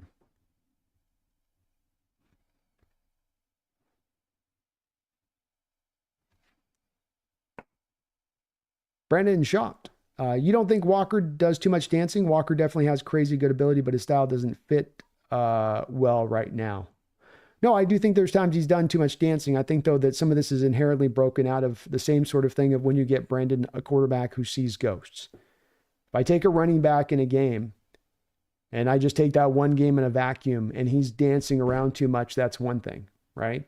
But that's why I wanted to put in that example of let's take the first 5 carries of a game. And I can literally show you the first 5 carries of a game for Walker this year and in almost just about any given game, and it's going to play out a bit like this.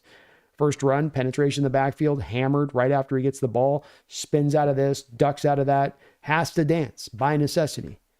You know, second carry, the same thing. Third carry, the same thing. Fourth carry, there's a small little crack of a hole there.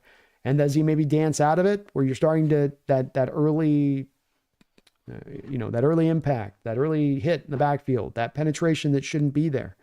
And that was completely missing in a lot of part of this game, allowing Charbonnet to flourish. When you remove that, you're going to get him more certain in his ability to take the hole and go downhill and get downhill. Just like we saw with Charbonnet, more of his certainty in today's, the thing with him is that he's just always going to be certain in going downhill to that because he doesn't have the juice to bounce it outside. But that's not because he's making the right choice or he's better suited to this offense. That's that he doesn't have a skill that Walker has in his bag.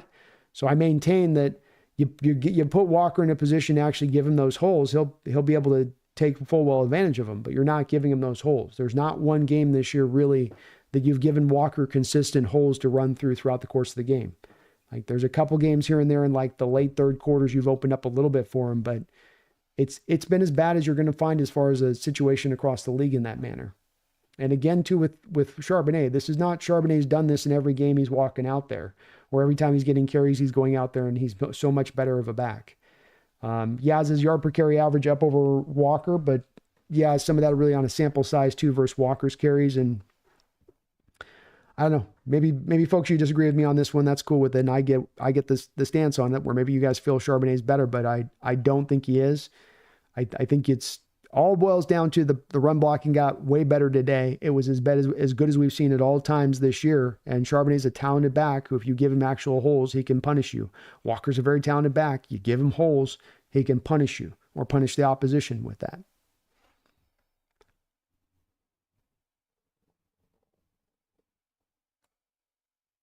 BP says, at B, I disagree with the K9 take at times. I feel as he's a liability because he traditionally doesn't run north and south and he's more twitchy. I think Sharp is a bruiser. Well, the short yardage statistics on Charbonnet have not been good over the early part of his career. So if he's a bruiser, I would think that the short yardage gains for him would be better, as he's not necessarily been fitted up to bruiser by his approach and some of what those statistics tell you on it. I'm completely okay if people disagree with me. It's just my take on this side of it. I think that there's a difference between those two as far as running backs go. And I do think that people that are leaning a little bit more on this Charbonnet game are getting caught a bit in recency of the moment. And I think that if Walker was given the kind of holes here this year that Charbonnet was given in this game, he'd give you that kind of production too. You're not giving him anything close to that. It's not that Walker's been having these kind of holes available to him and he's been turning them down so he can bounce it outside. That's to me not anywhere near the story of Walker's year this year. You can find some moments. I'm not saying there aren't moments he's done too much dancing. I'm not saying there aren't some moments you can find him maybe turning down some holes. That's for sure. And does Charbonnet turn down holes? Probably not. But can Charbonnet create something out of nothing too? No, he can't. And that's also something that Walker's done on that other side of it as well, which can't be ignored either, in my opinion.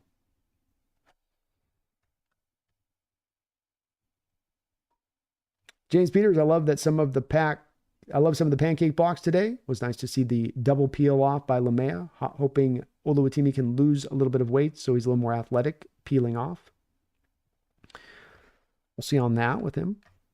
He's not the most athletic of guys in the center position. He's got enough there, but, you know.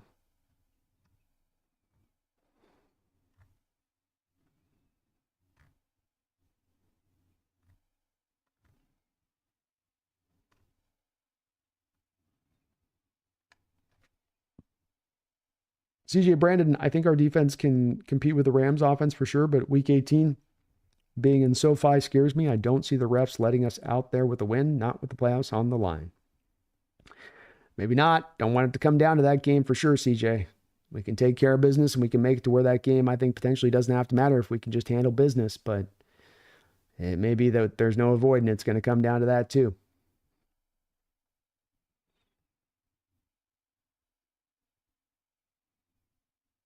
And the reason they'd want the Rams feed me is because they're trying to set that organization in that city and get it to truly set. And how do you do that? By creating a winning tradition. It's one way to pull it off.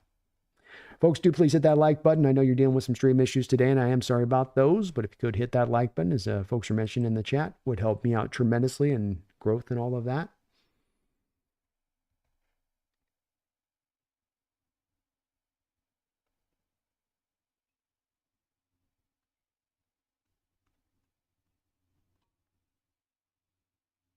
James Peters, Brando, thank you for the breakdown of Lamea's last game. If these guys haven't seen it, it's a great breakdown. He's the only right guard that has the agility to pull with Lucas. Him in tandem with Lucas pulling could prove to be pretty deadly with those two because they are very comfortable doing it, and they get to the spot, and they tend to be able to get movement once they land at that spot. They're not out of control. They're not stumbling or falling over themselves. They're very fluid moving in space. And yeah, you guys get a chance, check that. I dropped that Lamea breakdown over there on the Hawks Nest Clips channel yesterday.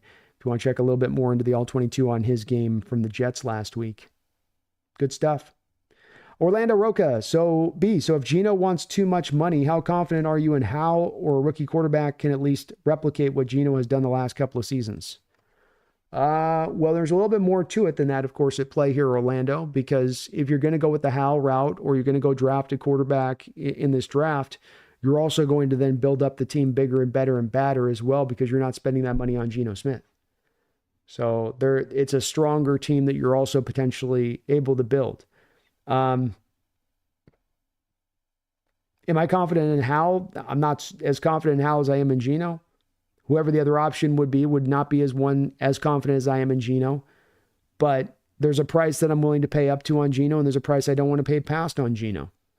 And if he's going to ask for past that, then I'm going to call it a day there. It's got to be I'm very firmly footed to saying on this, Orlando, it's got to be a deal similar to the last one that he signed.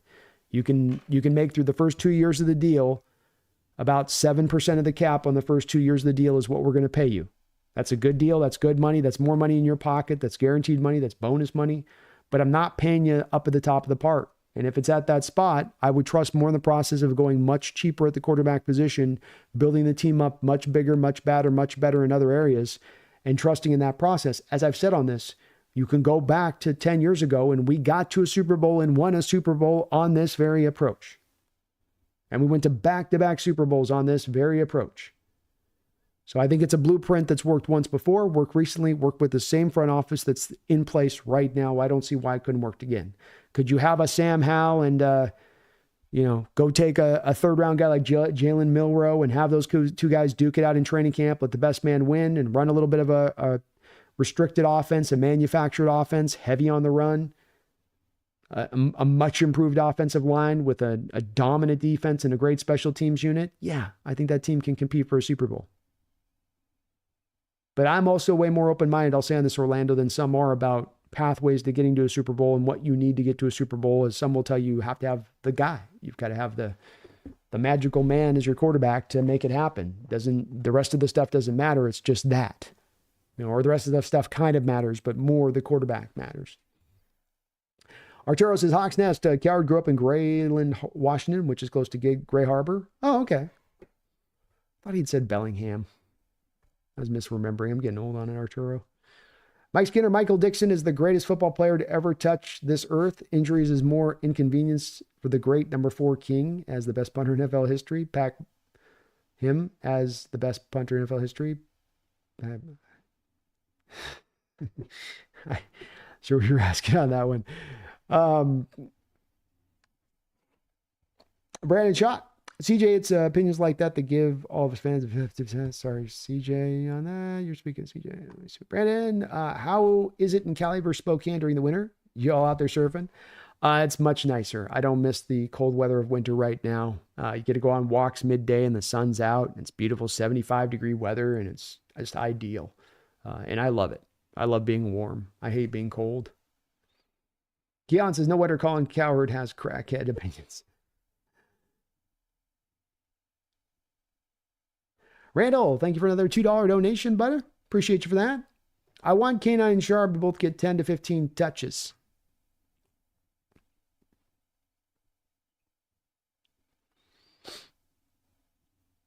I mean, it would be nice to have that, I think, Randall. It's going to be hard to always carve out, I think, that many touches between. And I think if you got to choose between giving one more than the other, I'd still want to give Walker.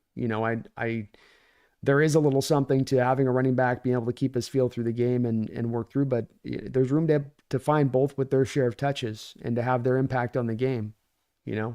I don't think you're overusing Walker, in this deal, Randall. It's the offense, again, just has not been able to run the ball. You're setting NFL records for being in 3rd and 9s. Remember that stat that came out a couple of weeks ago from Elias Stat Bureau going back to 1980, and your team averaging 3rd and 9 throughout the course of the year.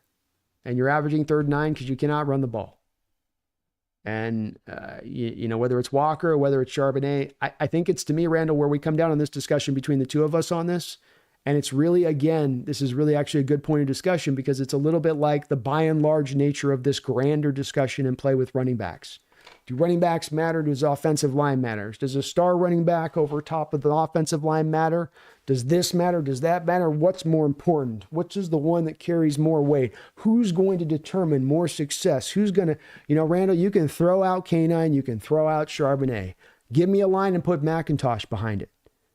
That is really where we're at on this, is to me more than the debate being about, get Kane 16 touches, get Charbonnet 12 touches, get McIntosh, have a running game, have an offensive line that can just open holes somewhat of the time.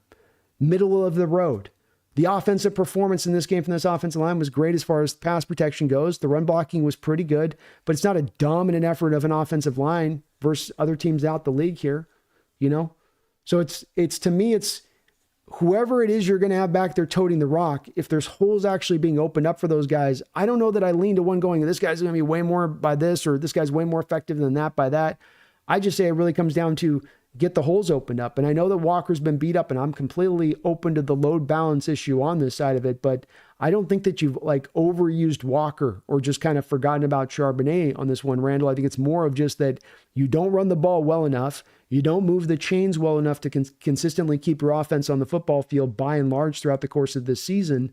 You become very one-dimensional very quickly. Then because of that, you get behind the sticks a lot because of that. And the run game gets just kind of removed, and it gets removed for something that's absent the talent of the running back position. I guess that's where I'm trying to get the heart of this, Randall, is it's being removed, and their effectiveness is being removed, not because one is more effective than the other. It's being removed because you just can't open up holes, because you're allowing all of this instant penetration across the board by and large throughout the course of the whole of this season in almost every single game.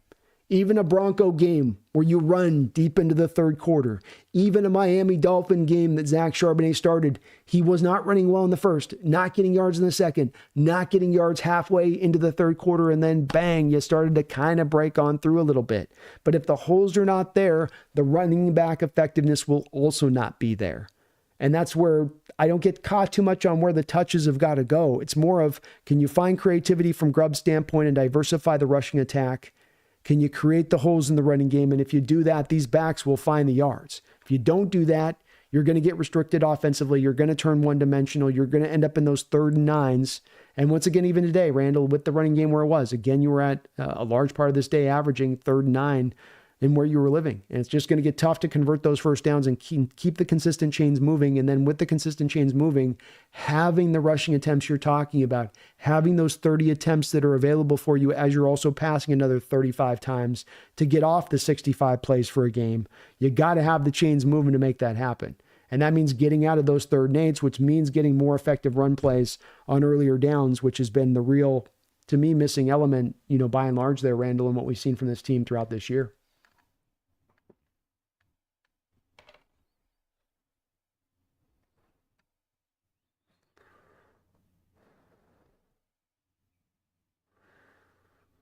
Randall, thank you for the $2 donation. Hawks Nest, power rankings. Where do you put the Hawks? 8 to 10?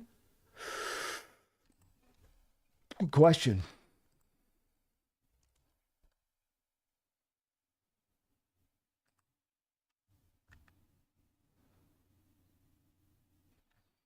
All right, so we definitely put the Bills and the Chiefs ahead of us, no doubt there.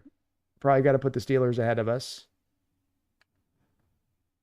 Eagles are ahead of us. Lions are ahead of us. That's 5. Got to give the Vikings the nod over the 6.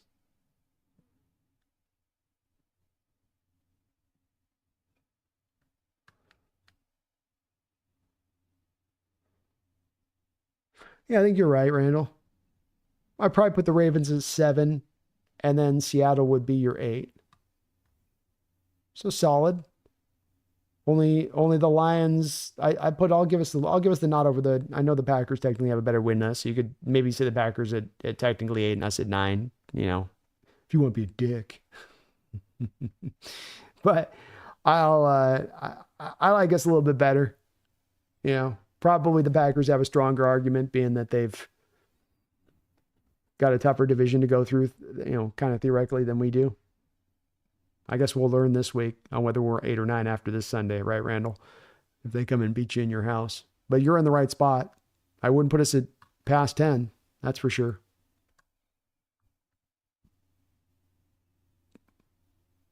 CIA operative says, Hawks Nest, long time no see. Do you see this year's Hawks as a solid number 3 seed behind the Eagles and Lions? I do. I think the Vikings have definitely probably outplayed you by just slightly maybe this year in their consistency by just evidenced by even the fact of where their record is at. I mean, they just took on that same Falcon team you took on, and you beat the Falcon team well. They really blew the doors off of them. But we would technically be the number 3 seed by the way the rules work out. And I do think we would be a solid number 3 seed, as much as because CIA, you're in a good spot to have the home playoff game, at least that opening home playoff game, to then give you a chance to, 3 wins, you get on into that Super Bowl if you can pull that off with 1 home playoff game. But you really have, I think, more than dreaming about this and daydreaming about this. You have a realized opportunity here that you're sensing from this team on both sides of the ball, especially defensively, to be playing your best football by the end of the year, to be at your hottest football as you move on into the playoffs. And maybe in addition to that, being around your healthiest as you get into the playoffs. Uchenna Nwosu's been out all year. Maybe he's back to rocking full steam by that point. We just got him back into play in this game. Lucas, back fully healthy, seemingly strong, something we didn't have through the big first part of half of this year. And that stuff's coming back into play now, and you're feeling stronger and stronger and stronger. You come out of this game without any, I don't believe, major injuries. So those are the things that would really give me some confidence if this can round out to the conclusion of the season. There's still a good couple, 4 weeks left here, another month of football still left to determine this. But I like where we stand right now. BP says, I will say we need to use K9 in a Gibbs type role and Sharps as a David Montgomery. I'm okay with the flex on that for sure. They want to roll that way. Glenn says, oh, by the way, our punter kicked their punter's ass, both of them. Yes, he did.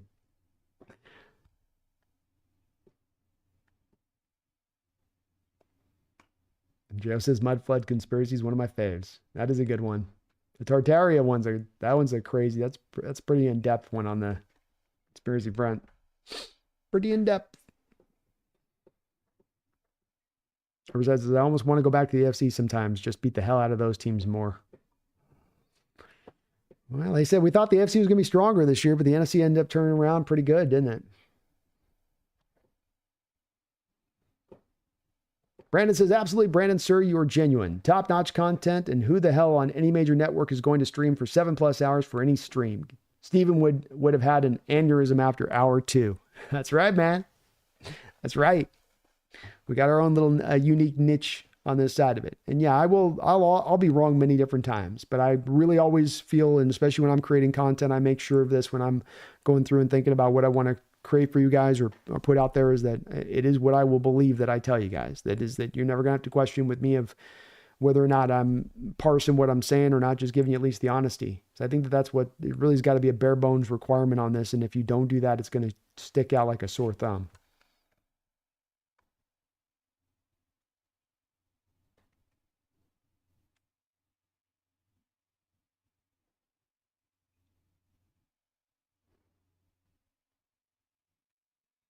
Tony Wright, the Sunday's game that you have at home versus Green Bay is a preview of your first round playoff matchup in a few weeks, as Green Bay will be the number 6 seed and Seattle is and will be the number 3 seed. I hope so, Tony. I hope it plays out like that. I thought of that. Avery Sutherland says Washington Hogs. I would love that. I could see all the big boy fans wearing pig snouts. I would have liked that too, especially with all of the hog molly background there with Washington and John Riggins back in the day. That would have been better than Commanders. Way better than Commanders. James Peters says Walker averages 5 yards a carry. Problem is it's from the spot of the handoff.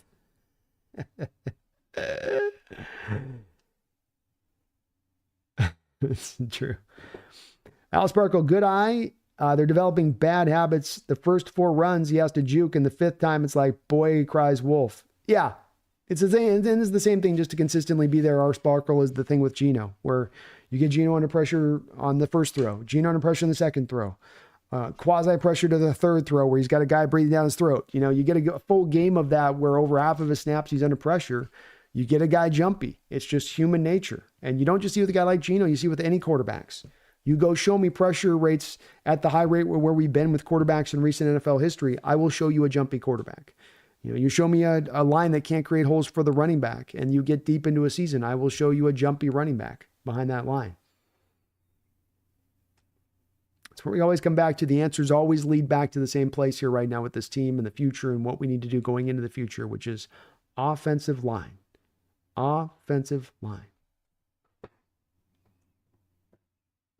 Cool Breeze says, I need a Brando Carlin impression. It's a big club. You ain't it. I've tried Carlin a couple times. He's hard. Great comedian, though. CJ Brandon, were you as happy as I was with all the motion on Sharp's first touchdown run, as opposed to, up the middle, sack on third down? Very encouraged. Very encouraged. The pre-snap motion and movement got the eye candy all over the place for that defense. Their eyes are here, here, here. You're making them not be able to just settle in. And like you say, you end up on that play where the defense is definitely thinking it's going up the middle. You've run 2 straight run plays up the middle, and then you come back with a fly sweep to Charbonnet. I love the creativity and the pre-snap motion. If you just move Charbonnet into the slot, there's much more of a keying into that being a fly sweep. But because you have guys resettling all over the place on that line prior to the snap, defenders aren't just keying over to Charbonnet there. And yeah, I really love the design of that play, the creativity, the misdirection, and got him the touchdown. It worked. When he's gone to the creativity down there at the goal line as Grubb, he's found success. When he gets lame and boring and hammering it up the middle is when we've been stuffed.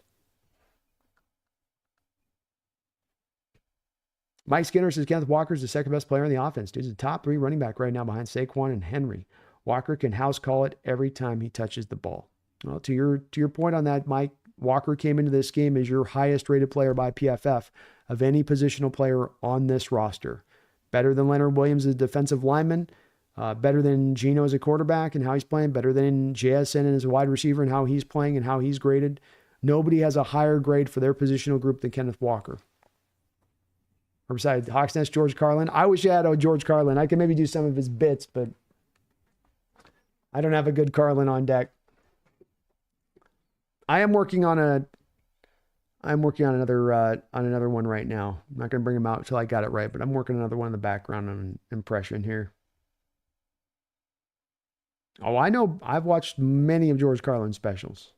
Many of his specials. He's great. Luke, I don't think Sharps is better. I do think we should split some reps a little bit more, though. They're both really good. I think that's a great route to go with it. Yeah. Smart. Just don't want to get to 50-50. I'd still like to lean a little bit to Walker, but no reason you can't offload some of the balance of the rushing attack.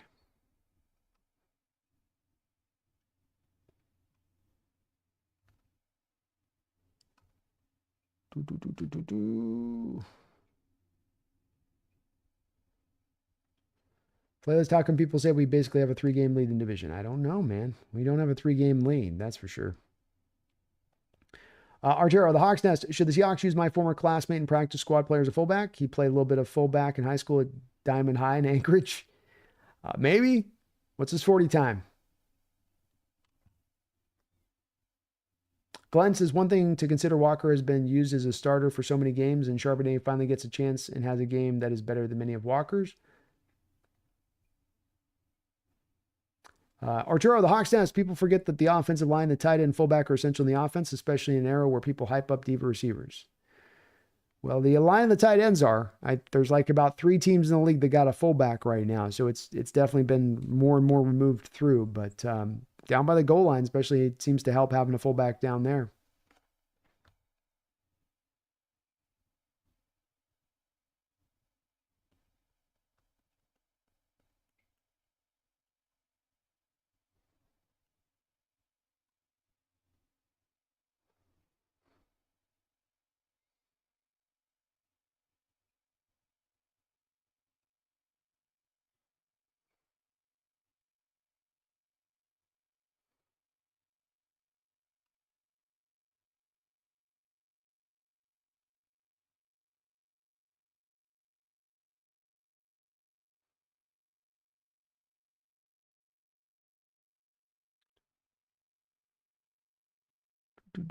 Carlin impression is too tough. It is tough. He's a hard one. Some guys just have such specific voices. It's tough to capture. JP, happy holidays. Have a good night, Hawkaholic. Go Hawks.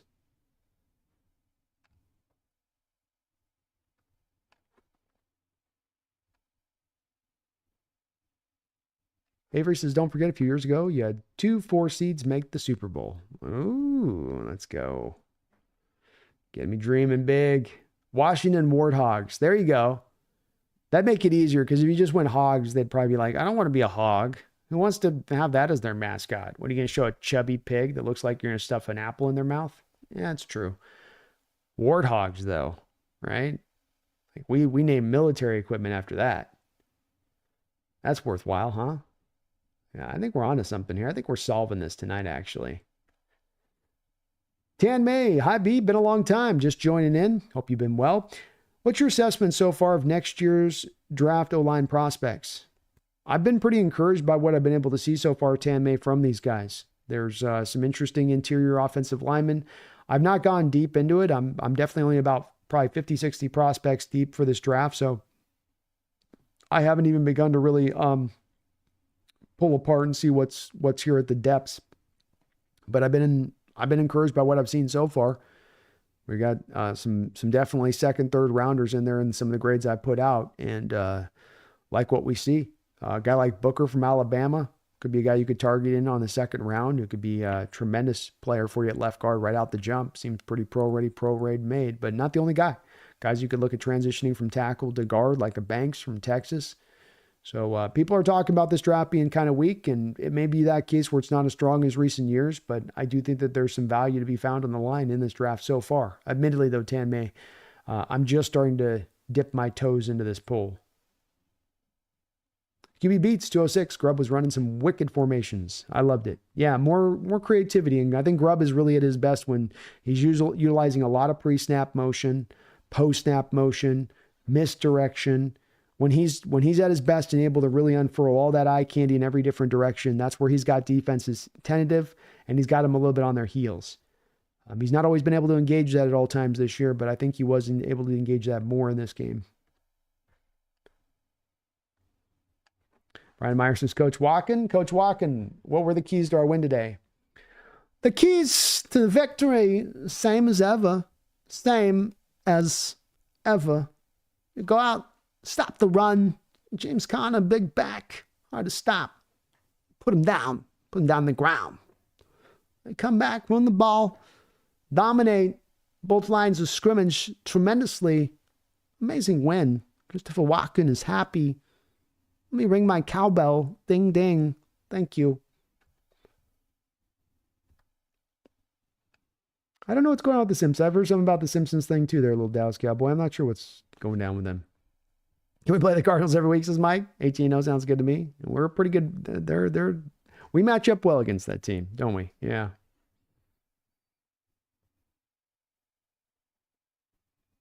Herbicide Hawks Nest, what's your early prediction for the Pack? I'd lean to saying the Hawks win it, but I don't feel super confident in it. It's a tough matchup. They've got some means to go after us in a way that's kind of unique and can give us some issues, I think. So playing this on the road I like, and prime time I like, and I think the crowd's going to be juiced to the nines, which all these things are very encouraging for me, which I think is just enough for us to get the win, but I think it's probably a 3-point win if we're going to pull out the victory. It's going to be a tight, hard-fought kind of game if you're going to come out with it. So probably something like a, 24-21 kind of contest.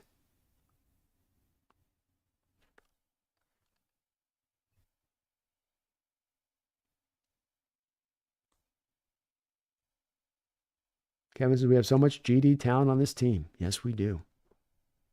It's never a matter of whether we had the talent. We have the talent in place. You got the foundation in place. You got the young players that are going to be good to go for the future to get this team to contention. How quickly can they get it together? How fast can McDonald onboard his scheme? Is Grubb the right guy offensive coordinator-wise? Can he get this team rolling in the right direction by the end of the year? These were all the big questions coming into this season. And the answers seem to come around that, yeah, they can. But the talent is there. That part's not in question for sure at this point. Johnny Gelato, do you rush back Walker for next week? No, I wouldn't at all. I would definitely, in this case of Walker, get him a little bit of pressure. I mean, if anything, set him up for that stretch run. I mean, you might need him at his best into that Rams game. Make sure you've got him at near 100% for that game. Not to rest him up for the next few games till that game, but just if he's going to benefit from another week of rest this week coming into this Packer game, I don't know if the difference between this game being a win or loss will come down to Walker's presence. Certainly think that you've got enough there with Charbonnet and McIntosh to get the win and get enough done in the run game on this Packer defense that you can find some holes in the run game against this Packer defense to make that happen. So I'd be careful with it. Mike Skinner, they kept saying our defensive coordinator's name wrong on the telecast. I didn't know his name was pronounced dirty. I was pronouncing it dirty for a while too. It is Dird. But that E's hard not to land on that E at the end of the name. Really lean on it. Really lean on that name. Brian, you have a good night, man. Great win, brother. I'll see you soon. Herzide, Armand Membo, guard of the future, fast as hell, 350 pounds, like 70% body fat, just dominates, looking from the draft, Hacks Nest. Armand, I like the name. Armand. They call me Armand. I wish my parents would name me Armand. Do you know how much that would have done for the single days as a younger man? Hello, Gabrielle. My name is Armand. Armand Kane. God, that'd be a lost opportunity right there. You got a son, name him Armand. Do you have a new man? I have a new boyfriend. What's his name? Armand. Oh. The name alone, right? It's got aura to it, don't it? It's got a little bit of aura to it. I don't even need to look at his tape. I can tell he blocks well, Herbicide. I can tell he's a pancaker, if you know what I mean.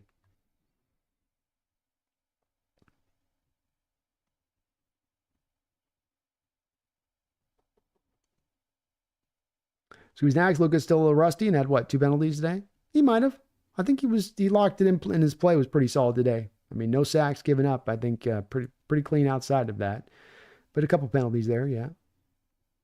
Cool Breeze, how did Chenna look be? Couldn't watch the broadcast, was just here. Didn't notice him much, Cool Breeze. I don't think he played a ton of snaps. They definitely just kind of worked him in through the rotations a little bit, but didn't notice a ton of him. So I can't say for sure. Johnny Gelato, which games do you think that the Rams drop? I think that they lose this next week and then they win the rest. So I think that they lose this week against the Niners just because. And then they beat the Jets and they beat the Cardinals. And then our last game comes down at the end. So they'll be at 7 losses at that point. Or I say it still ends up coming down the bottom line that you're probably going to come down to that final game when it's all said and done at the end of the season for who wins the division. Kieran says, I mean to no shade, but Kyler Murray is like everything Russ did well and poorly on crack. You don't respect him, he'll make you look silly, but I just don't think he's all that in a bag of chips. No, and I think Russ in his prime and as a player was a better player than even Kyler because maybe he wasn't as much of a run. Even as a runner, I think he's probably still a better runner and using his legs than Kyler's even been, where Kyler's can kind of come and go with him using his legs as much as he needs to. And I think certainly Russell pushing the ball down the field had much more accuracy, much more ability to make teams be punished if you left him one-on-one and let him throw his moon ball down the field. Kyler's just kind of restricted as a quarterback. He's not bad, but there's some restrictions there for the good that he brings to the table. Like you say, if you give him an opening and you give him that he can make you pay. But if you play a clean game fundamentally against him, you keep him contained in the pocket, take away the running game from him, and he's going to struggle.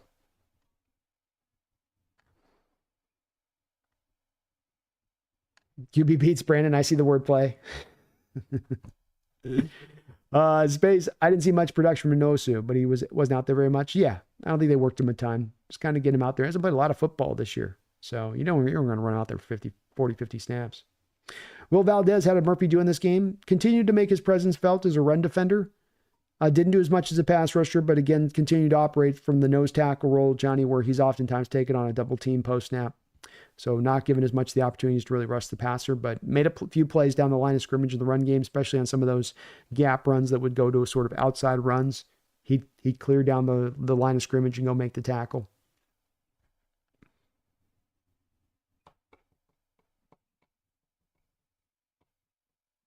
Luce says Green Bay is favored by 2.5. Vegas will get it wrong again. The D will show up again. O-line and run game. Gino's going to get it done. Go Hawks. Vegas hasn't shown us much love this year. We came into this game, it just kept drifting. We started the week at 2.5 points as the underdog, and it got to 3.5 points by the start of the game. Certainly Walker's lack of presence dipped that a little bit, but 7.5 wins as the win total this year is also where they had us pegged, and they've been wrong on that one too. So let them keep underselling us, man. Let them keep underselling us. Mike, Murphy has been underwhelming, but isn't he playing out of position? Yeah, he has not been underwhelming at all. Is he coming out and putting fantastic production out there? No. But as a defensive tackle, it's a struggle to put production out there anyway. It's not the same as those guys working off the edges and what they can accomplish, number one. Number two, he's played nose tackle. He's a 3-tech. You've got him in nose tackle because Cameron Young is on IR and doesn't seem to be particularly good. Hankins can only play a very limited amount of snaps. You get a little bit of Jaron Reed out there, but you got to work him in there. He's got to take up some snaps to make it happen. So it is a bit, as Herbicide says, a waste in what he can do in total, but he's being proficient in that role and he's helping out the defense by and large and playing to that role. Glenn Carn says, Kyler's not even a poor man's Russell Wilson. Yeah. Yeah, I certainly would say Russell was a much better player as he especially went through his prime.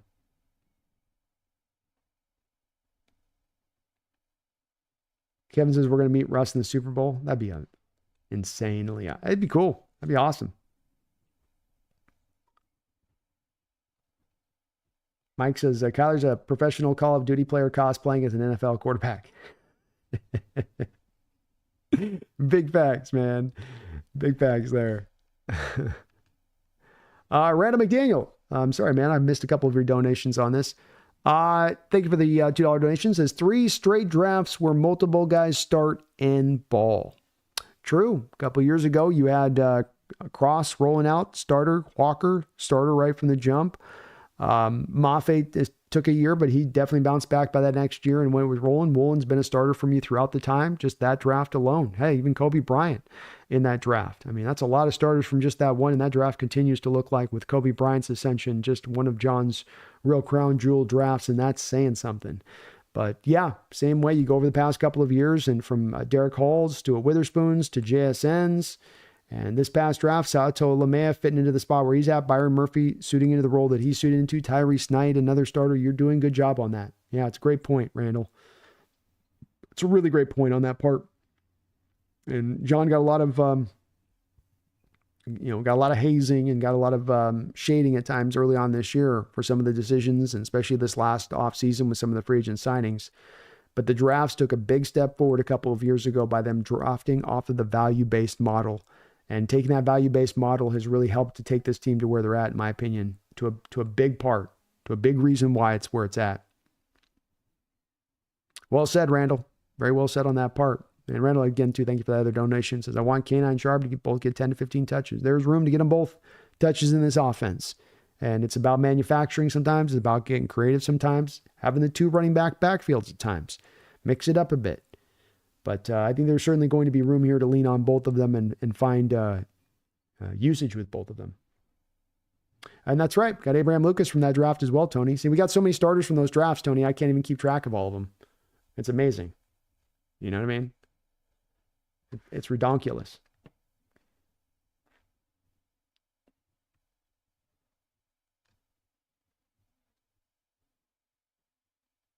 CJ says Ernest Jones has to be the most impactful midseason trade for Seattle in recent memory. Haven't seen him play poor snap to snap even once. Far cry from the Jordan Brooks of the worlds who only flashed. Yes, absolutely. He shows you a little bit of why you might be down on a Jordan Brooks the last couple of years, even though there were those moments of flash, because it's consistent with Jones snap in and snap out. And he has been, like you say, the most impactful midseason trade acquisition the Seahawks have had. I think maybe in John Schneider's history. And boy, that is a big statement.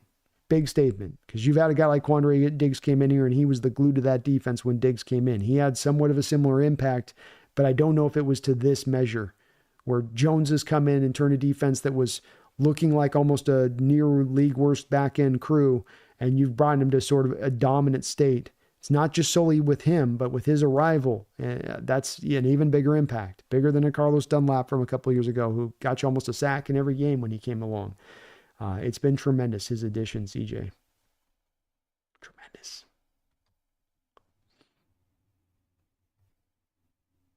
James says one reason Williams is having a great year is the abuse of Murphy at nose tackle. That's true.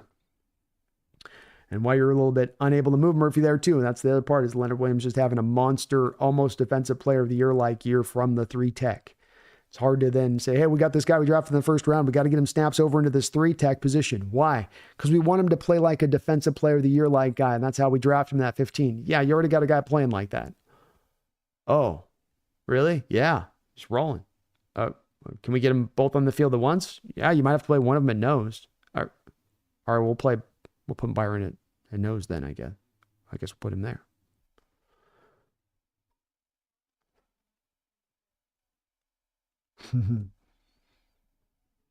BC says, how about my Rams? What's up, BC? Tony Wright, our Abraham Lucas is a starter from that draft also. Oh, sorry, I read that. Yeah.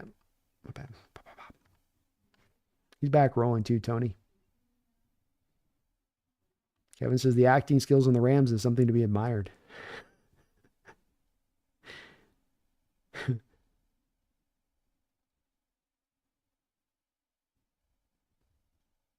Cool Breeze. Murphy gets double teams, but it's by the alignment. One techs tend to align between the center and the right guards, or depending on where the strong side of the formation is going to be at. You're going to be aligned there, so you're just going to naturally usually take those blocks on in that spot.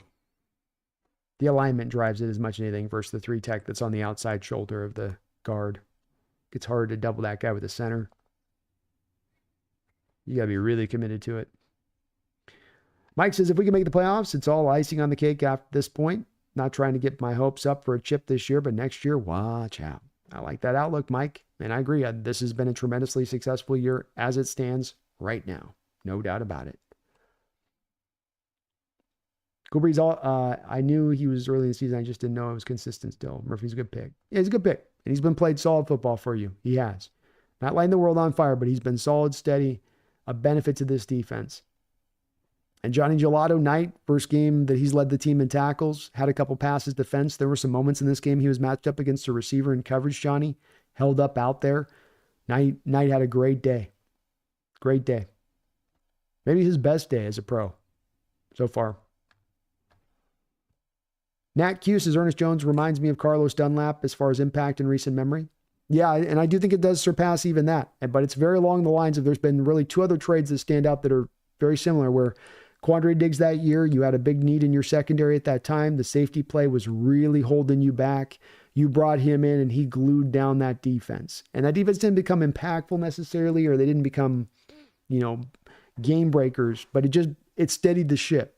And Dunlap that year, you couldn't generate really any pass rush. You weren't getting anything consistently in that edge of things. He brought that into play. But yeah, it's similar. I think it does surpass it, Nat. I do. I think Jones's impact has been even larger. But similar kind of situation. Rodney Turkin, thank you for 3 months as a Hawks Nest Ring of Honor member. Hey, B just got here. Can you make a quick thought on the game and the future? Is this a team that can make a playoff run realistically? Quick thoughts on the game. You won the game overall by winning the line of scrimmage, even but slightly. You ran the ball better than they ran. You controlled that line of scrimmage on both sides. You got out in front of them early on, and you were able to kind of press down on them, Radu. I don't think they were as aggressive as the Seahawks team offensively or defensively into that second half, just kind of leaning on that lead a little bit. The defense with another sterling effort, a couple of turnovers early in this game that they cause, that they force, that aren't just bad decisions purely, but that they make happen and how they set that up. Just a clean game, 3-phase victory, offense, defense, special teams, all doing their part. Myers made all of his kicks in this game. I think he had like 13 collective points in this game for Myers, something like that. So a game where there's a lot of flowers to be handed out all across the board. Another one where defensively you're really lauding everybody. You're really saying this guy did his job great. This guy did his job great. This guy did his job great. And there's a few guys that you really point to and boy, we go, well, he's deficient. Well, that was a negative today from this guy. Well, that guy was horrible in space. The future looks great and bright. I mean, the thing that this run is going to do is it helps the team out in so many different areas. It helps you out first and foremost in certainly making a run this year in the here and now. It helps you out in thinking that you're closer to making a run next year. And by knowing you're ready to make a run next year, which means you don't have to lean into rebuilding, which means you can look more at the roster and say, hey, we got all this in place. Now we can just specifically address to points that we need to really upgrade. And in upgrading those really failing positions, Now that team turns into a contender state by even next year, if they can't get there this year. As far as making a playoff run this year, here's really the way it would work for me, Radu, when it really comes down to it on this one. You want to be playing your best brand of football by the end of the year, because this is going to be a team that's not into that juggernaut mode. They're not to where Detroit's at, or maybe a Philadelphia, or where a Buffalo is, where everything's in alignment for this year. Everything, the stage is set up all for this year for you to lock this in and click this in, and we're going to be at our best. We're in that window. We're in the run, right? Detroit builds off last year's playoff success, coming so close. You could see them coming downhill to this season, right? So if you're going to get into this season, you're doing it a year early. You're sort of skipping the line a little bit to make this happen in this year with this team, with this new coach. You got to be playing your best ball by the end of the year. You got to be playing your best ball on both sides of the ball to make that noise in the playoffs at the end of the year, Radu. You also got to be at your healthiest at the end of the year, because there's going to be some deficiencies that you're going to walk into the playoffs against quality opponents. Like, for instance, I think the running game, you found some holes here in this game against the Cardinals. I think it's going to still be a bit of an uphill battle finding much in the run game throughout the course of this year. Maybe with Green Bay, you can find some holes there. Vikings stop the run very well. Bears, maybe you can find some holes there. But then you got the Rams. It depends on the week you catch the Rams defensively of whether you could find any holes with them in the run game or not. So, we'll see where that goes. But I think you get in the playoffs and you get a quality point like the Eagles that can stop the run, the Lions. That's where now it's going to be more on the passing attack and then playing at their best, and the defense able to hold the opposition down so the offense can overcome not having a running game, let's say, to make it the passing game to carry the day. So it's going to take something like that to make a playoff run, Radu. Hottest at the end of the year, hottest in the year on both sides of the ball, and healthiest, where we're not looking at getting in the playoffs and, well, Charles Cross just went down in week 16 and, we just lost DK.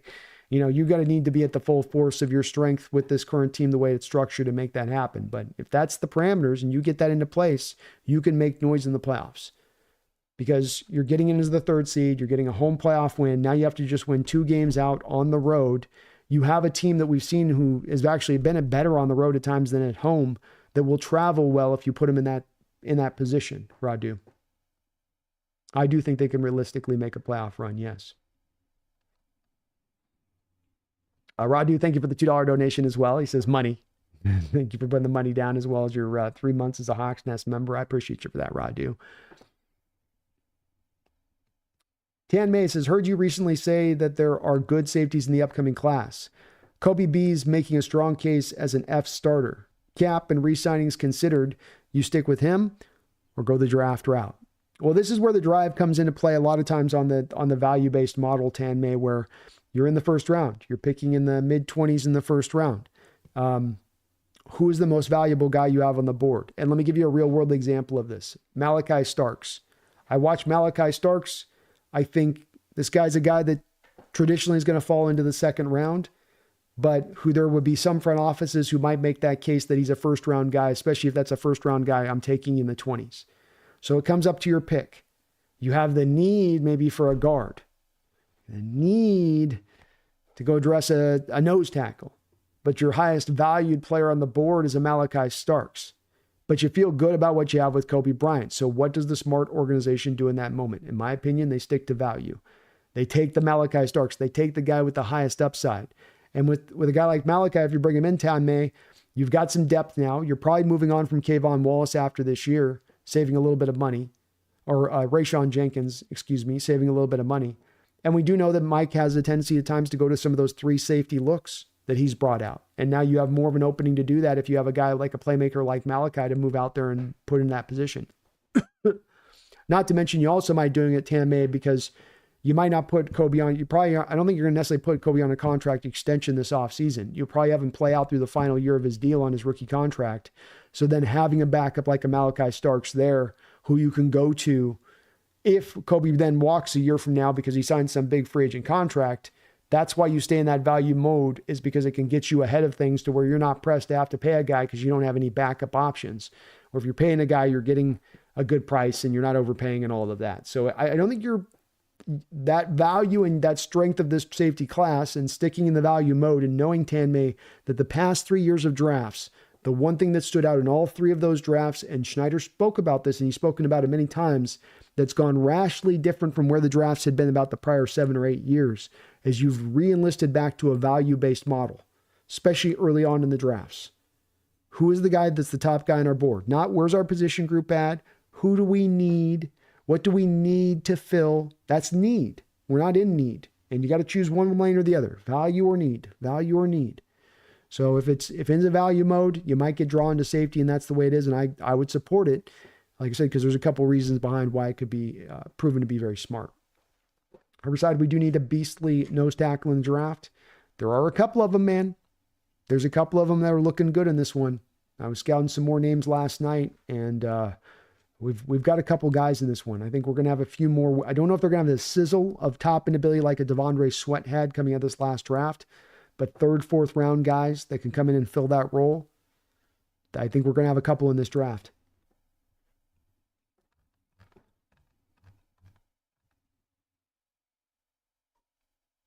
Kieran says, what is the Seahawks defense ranking now after this game?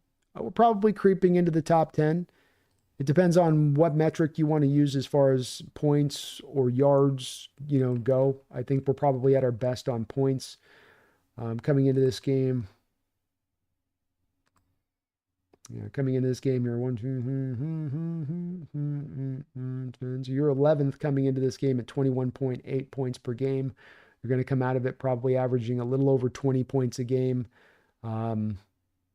Bills will drop down. So yeah, you'll be probably about ninth in points, something like that.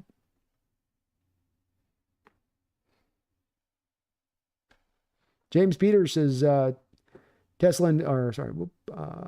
respond to Tesla. Murphy is double teamed at 54.8% of the team, which is second behind Reed. But Murphy is 26th in the NFL, believe it or not. He's strong. Ooh, I like that stat. Love that stat.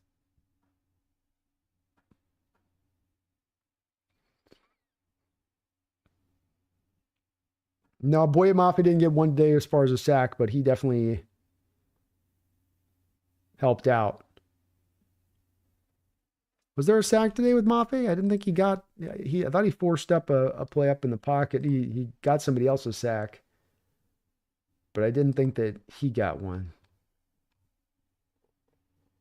Yeah, Rashawn Jenkins got one. He got Jonathan Hankins a sack. He forced it up for him. Washington Visquez, thank you for the $2 donation. We beat the Packers, we're all going crazy, right? I think you'll have a hard time tamping down the spirit of the 12s if we come out with another win and you beat that Packer team at home on primetime television. I think you'll have the 12s turned up. And they should be, Washington Visquez. You should be excited. I ain't tapping the brakes on this ride. I ain't pulling the e-brake here on you guys on this one. Get hyped up. Feel good about this team. Been plenty of times in recent years that we've had a hard time drumming up that excitement for the team, especially deep into the year as they start to kind of run out of gas, as they start to look like they're going to fall just a bit short. Not far short, but just a little bit short. This year, nothing but encouragement, positivity, and this team growing to a state of looking like they're going to play their best football at the end of the year. And anything can happen. Anything can happen if you're a team doing that at the end of the season. It's all you can ask for, frankly, coming into a year.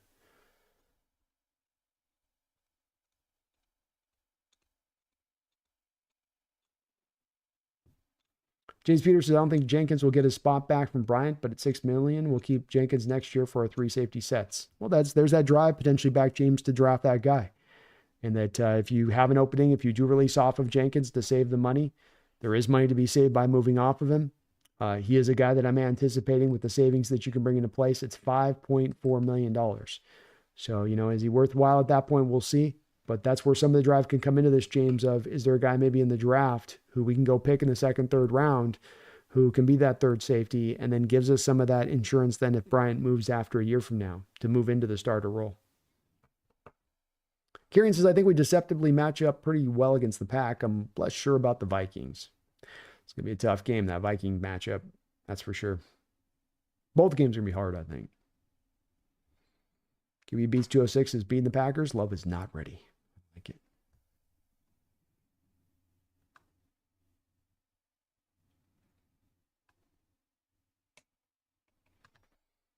Riverside says, with Love and Kobe, we still need another safety. Kevin Winston or Jada Barron would look great. Look him up, Hawks Nest. I've watched Jada Barron. He's awesome, man. A guy that you can work all over the football field, a little bit similar to kind of Witherspoon in that way to a degree. But safety, slot, move him all around. He's great. Great ball skills. Kind of has a little bit of that sort of Jamal Adams hyper energy thing going on to him. I haven't looked up Kevin Winston. Checked out the other night the kid out of Notre Dame. I was watching his tape. He's another real smooth athlete for the position. I mean, another guy that could be in play there for the Hawks. Some very interesting safety targets here in this draft.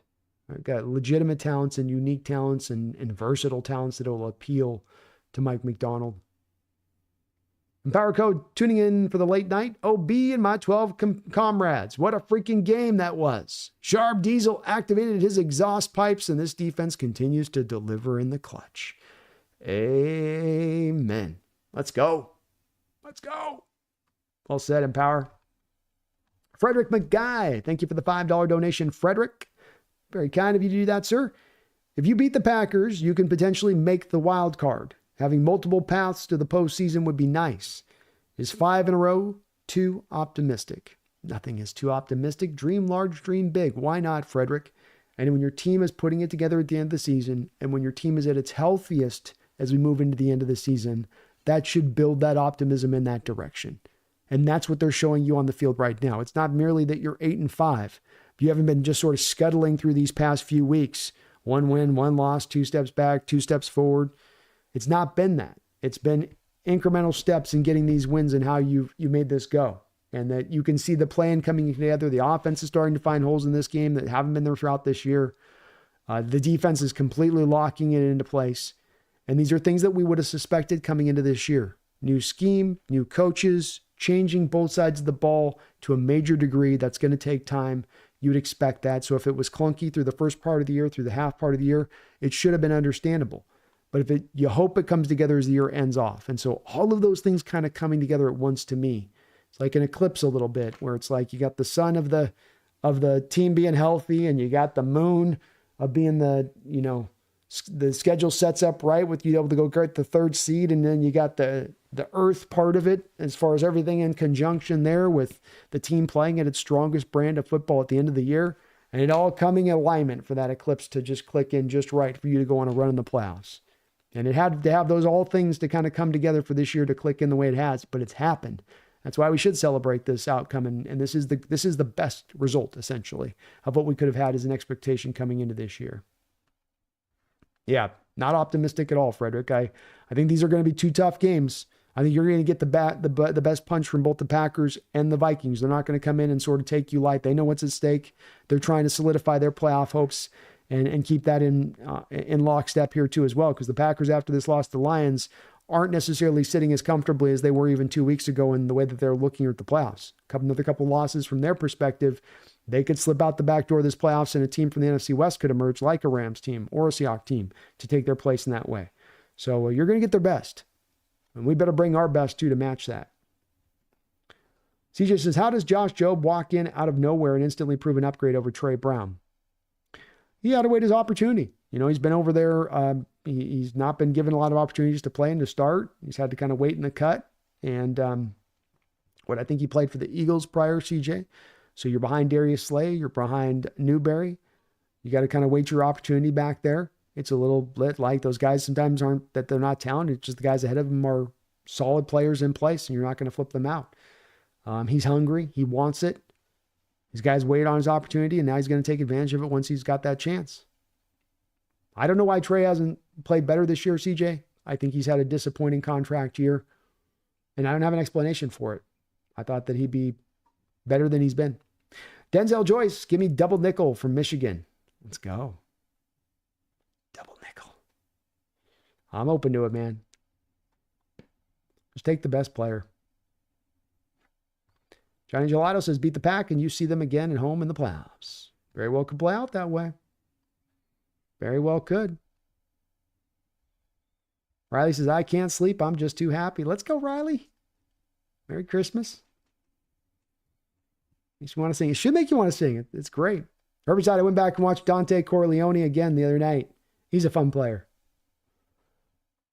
Just 6'1", leverage winner. He's going to win that leverage every single time. Hard to move. Very powerful, heavy hands. Yeah, he's another one of those guys in the mix for me as far as a nose tackle in this draft. You got Nazir Stackhouse. You got the nose tackle out there at Ohio State, who's an interesting cat too. A couple different guys out there in this draft, but he'd be one of them. Corleone would be one. I've had a fondness for Corleone for a while, for a couple of years. He's kind of one of my guys in the draft. Not necessarily like, oh, he's my best rated this, or I got him as my number 2 defensive tackle. Just, I like the guy. I just like how he goes about his business on the field. Yeah, Mafe pushed the dude into Hankins. He forced Kyler up into Hankins. Kyler saw Hankins coming. He's like, I'm just going to lay down. Can't blame him.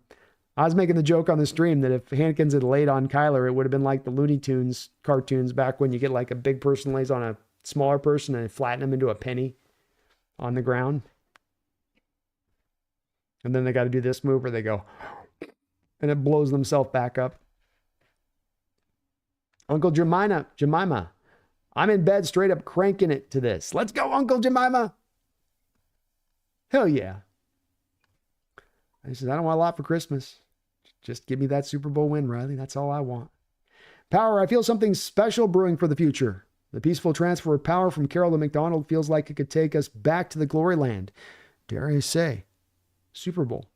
You're setting the stage for this, I think, in Power Code. There are no guarantees of a Super Bowl run, but can you take care of as many things as you can handle to set that stage up in the right way? We've seen, like for the Niners, for instance, them set that stage up. They just could not complete the process, but they set the stage, and that's what you're doing right now. Do you have the coach? Do you have the talent on the team? Do you have the buy-in? Do you have the leadership in-house? The fans at your back like a wind to the sails? Got to have it all kind of come together. And I think we're at that place where that's starting to emerge for us. Yeah.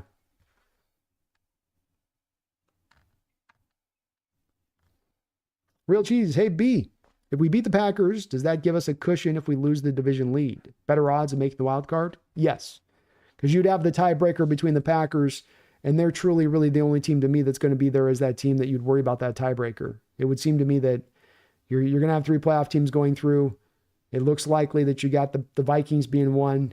Then let's say Washington Commanders, you have on the other side of it. So now it's between, Packers, Seahawks, and Rams is kind of that third team. So it's one of those 3 that come in there as that final wild card. But if we beat the Packers, you lose the Vikings, you beat the Bears, you lose the Rams, you're probably then, I would say, getting in Real Cheese as a wild card team. And then at that point. But you're right. It would still help you to buoy you to give you that insurance policy if we can't get the division, but we can still get in through the wild card. Kevin says, oh, we're getting to the Lombardian too. Let's go, Kevin. CJ says, Green Bay playing in Seattle on prime time. Packers should be scared. Yes, they should. They're going to see nothing but fail Mary after fail Mary this week. James says, I see us taking a safety maybe in the 4th or later with Love, Bryan, and Reed. Maybe, James. Not sure how they're going to play that. I could see them maybe potentially taking even one higher than that. Arturo, Hawksnest, I don't claim to be a football expert. That's why I rely on you for football knowledge. I'm just a fan of football. Hey, let's go. That's what I'm here to do, man. That's what I'm here to do. Appreciate you, brother. James says, if we take a 4 safety and he looks good, I can see Jenkins being released. I think you're probably going to make the call on that before time, James. Like you're probably making the call of that as you head into free agency. Whereas if you get into the draft with Jenkins, I think you're probably counting on rolling through with him for the full season, but doesn't guarantee it either necessarily. You got that option to release him off.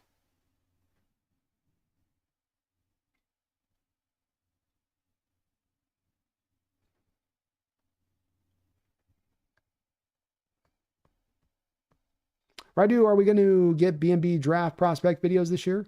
Yeah, we'll do draft coverage this year, Radu. We didn't do as much during the season because there just wasn't as much turnout last year in doing it. It was really niche-y in the amount of views that we kind of got off of it. So I just want to make sure we're to the right time of year before we start doing those. But we'll do some featured videos on the prospects for sure.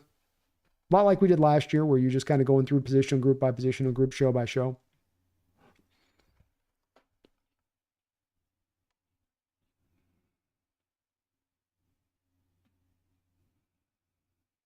Yeah, Trey Brown won't be a Hawk next year for sure, James.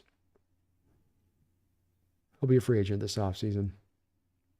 I don't know he's probably going to have to take a vet minimum deal. I don't think he's necessarily earned a lot of cash off this year and how he's played. Stars are aligning, Tony. Stars are aligning.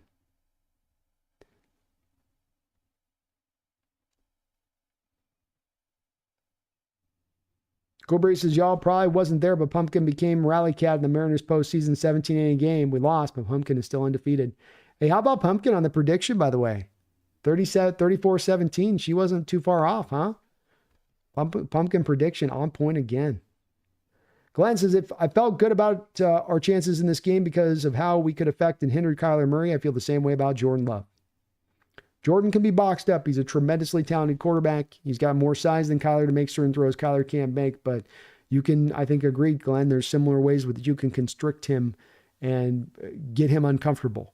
And that he's like comfortable, a little bit like Kyler, that wants things pretty clean in front of him to operate, and you muddy it up, you make it harder to read, and you're going to reduce him down in his effectiveness as a QB. Kevin O'Connell, did you see the rumors about Carroll and the Bears? I did. Interesting rumors. I've heard some Carroll rumors applied to the Jets as well, of him being a landing spot out there. We'll see how that all goes down. I'm not sure if I like it as a landing spot on either side for Carroll, be it either with the Bears or with the Jets.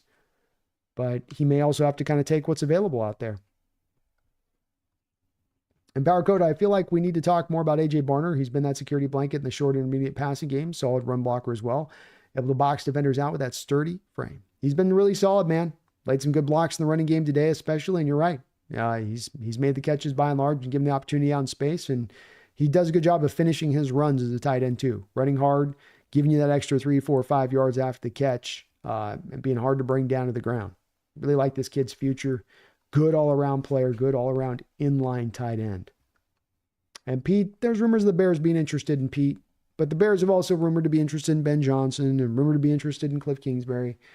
There seems to be a little bit of running it up the flagpole right now from the Bears' perspective of things. Kieran, for sure, I don't see a lot of wide receiver danger compared to the Vikings. No. I mean, they got Watson who can take the top off the defense. Jaden Reed's steady. Romeo Dobbs can kind of make some headway in there, but they don't have game changers necessarily. James Peters, safety Wohler from Wisconsin's great safety. A lot of names today here. Wohler, I'll put him down. Wisconsin.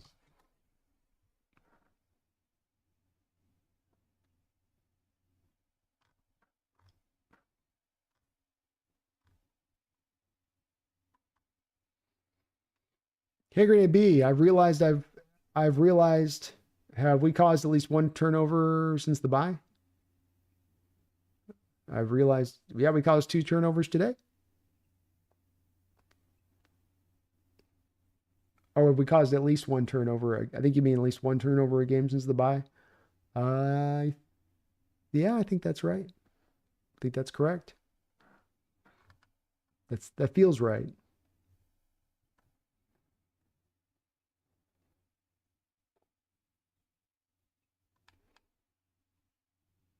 Radu Turkan, thank you for another $2 donation.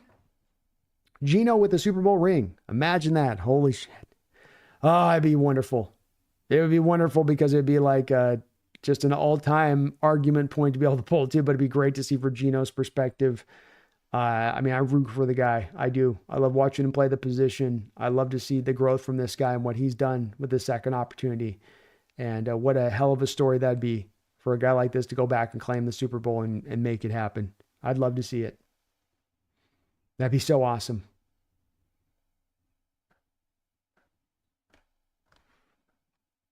Thank you, Radu. James Peters says, give Pumpkin a raise. And she was on it, man. 34-17. I thought she was getting a little aggressive. I'm like, Pumpkin. Like, are you sure, Pumpkin? But she confidently went right to the bowl. It was a 34-7 salmon eat, pick, dish moment. It was undeniable, really, Radu. Undeniable. Jeffrey Thistle, thank you for the $2 donation. Appreciate you for that. Jeffrey, feels good having someone in our division. Feels good having someone in our division's number. It does. We seem to match up very well against that Cardinal attack right now. We do. And it does feel nice maybe having a bit of them, especially if they're going to be the team to maybe ascend here as we go into the future, Jeffrey. Be nice if this can consistently stay the same for the next couple of years, as we might see the Rams and the Niners after this year dip down just a little bit. But the Rams might raise up with that, with their $100 million plus to spend. So it'd be nice to be able to kind of stay on top of them, be in their head a little bit on that side. I kind of like that.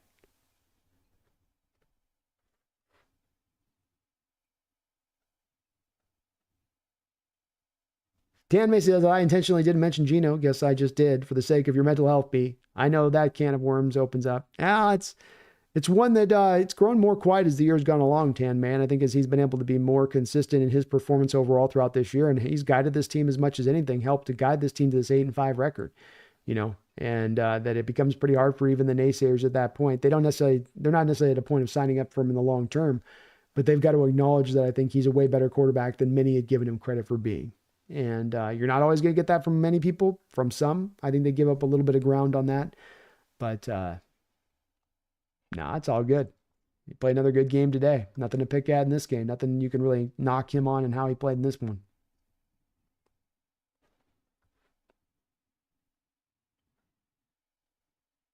Kevin says, yeah, but if he has the spirit, he just needs to go to a team that's built ready. Just needs a leader. And I don't know if that's going to be the case of the Jets and the Bears. I don't know if the Bears and the Jets are necessarily built ready right now. Hagernaz's rumor is Jeff Bezos is going to buy the Bears. Are they for sale? Interesting. Kevin, Bezos probably doesn't want to wait for us. I bet Jody's kind of dragging her feet on the sale, and he's like, I want this tomorrow. And she's like, maybe 2028. No, now. And I bet if another team comes available, he'll jump them just like he was wanting to jump on Washington.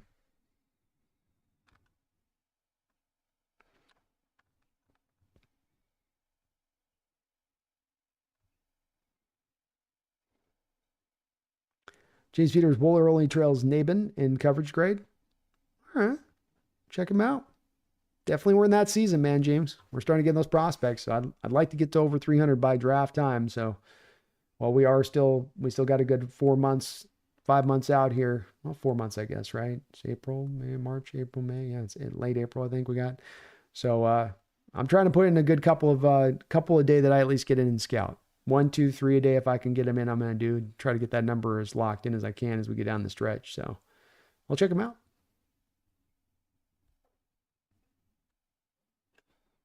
CJ, I love Carroll, and I would love seeing his energy on the sideline again this league, but I do think today's game has passed him by. I think he should have just lived out his days in peace. I don't know if it'd be great for him to come back because I don't think he's willing to change his defense up enough for it to find effectiveness once again in this day and age. There's too many things that his defense relies upon doing at a simple state that I just don't know if that's where the lay of the land's going. Maybe he can reinvent it. Maybe he can find a way. Maybe he can change some of his ways. Maybe that's the being sort of fired as the wake-up call to move him to change a little bit of how he goes about it. We'll see. I do think he's a good coach. I do think he can motivate a locker room. I think if he could make some of those schematic adjustments, he could still find effectiveness once again. But can he? Ethan HawksNest, the Packers seem like a similar but further along team to the Cardinals. They go through their running game and try not to make their quarterback throw too much. Yeah, I think it's a fair way of looking at it with that team. A little bit further along is about right. Julian Ryder celebrating first donation to the stream. Thank you, Julian Ryder, for the $1 donation. I really appreciate that. That's real kind of you to do so. And thank you for the first dono to the stream. Appreciate you. Julian with another $2 donation says, question, would you suck Mike McDonald for a Super Bowl?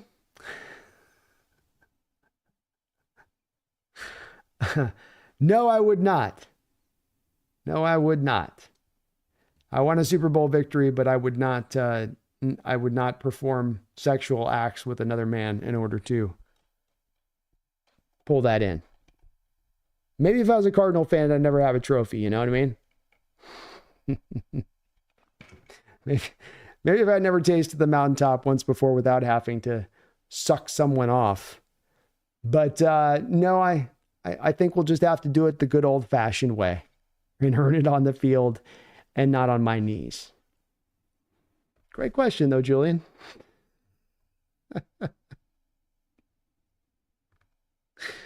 Oh, my God. Jesus. Alex says, y'all ever watch the Rich Sherman? I watch Rich Sherman once in a while. It's podcast.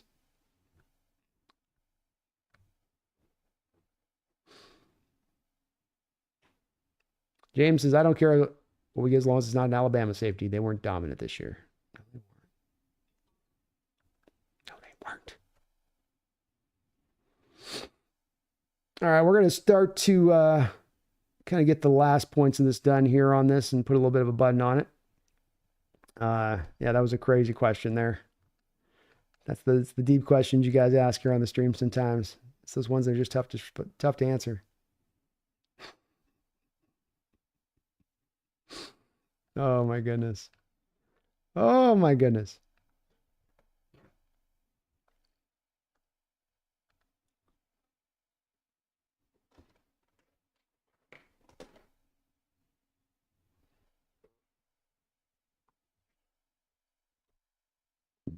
Tony Wright, I agree. The game has passed Pete Carroll and Bill Belichick by, although I think Belichick is going to the college ranks. Let's see how that goes.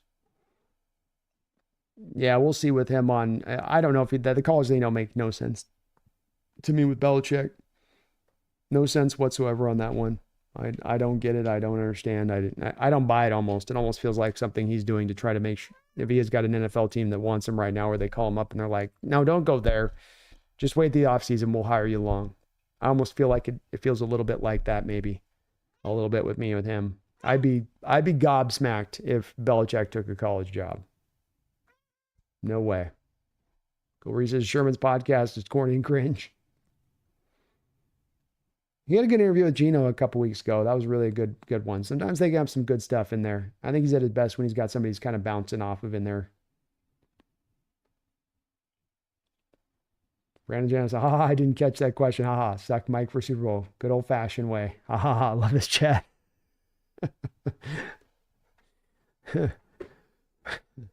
Call me old fashioned. You know what I mean? Call me an old head if you like on that one. Tan May says, who's your team core going forward? Entailing priority re-sign for long term. Yeah, I think DK, GSN, Cross, Lucas.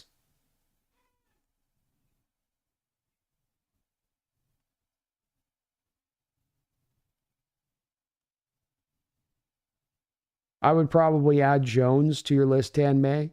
You did put Jones in there. Okay.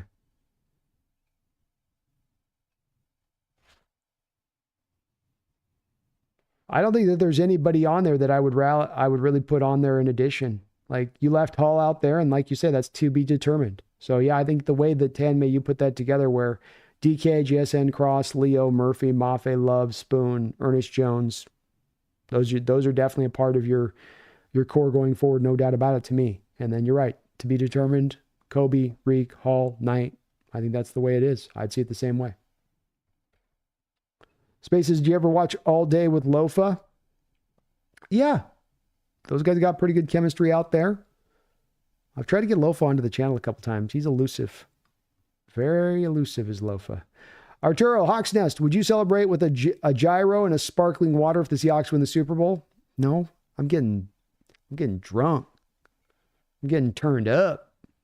I'm going to be completely just toxic and, oh my gosh. No way. We're going to the pizza. We're going with pitchers of beer. Kieran says, deep thoughts with Hawks Nest. Gary Simonson, thank you for the $10 donation, Gary. Very kind of you, brother. Thank you for that. Am I wrong to feel very skeptical that the Seahawks can beat the Rams in week 17? Well, it's going to be a tough game, Gary. This isn't a one that if you get in that game and that's going to be for the division, that's not a just walk on through and go take that, no problem. That's a game where if you have the Rams, they're very similar to us in that there's some mirroring going on where these teams are seemingly getting closer and closer to potentially playing their best ball by the end of the season. And if that's the case, it's any man's guess as to who's going to be able to take that game. If you have two teams playing at their strongest, two teams that are at their healthiest, let's not forget that as well, because you have an offensive line in the Rams that is truly now their healthy offensive line. That was a big part of the drive in this offseason, Gary, from the Rams standpoint on what are we going to make the strength of our team? What are we going to purposefully make the strength of our team? And the line was a big part of that. They didn't go for one extra skill position player on the outside to add in there to Cooper Kupp and Puka. They didn't put more money into the defense on that side of it. Instead, you've invested in the offensive line.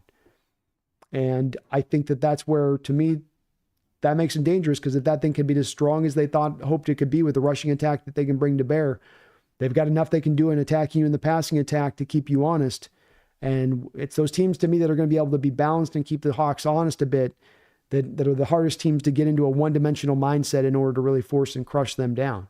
So I think it's going to be a very tough game, Gary. I would really love to be able to lock up the division and have that final game not matter, not only because then you could treat it like a de facto bye and kind of rest certain players who might need the rest at that point, but because of just how dangerous that Rams team is when they're at the full height of their powers and what they can be this year.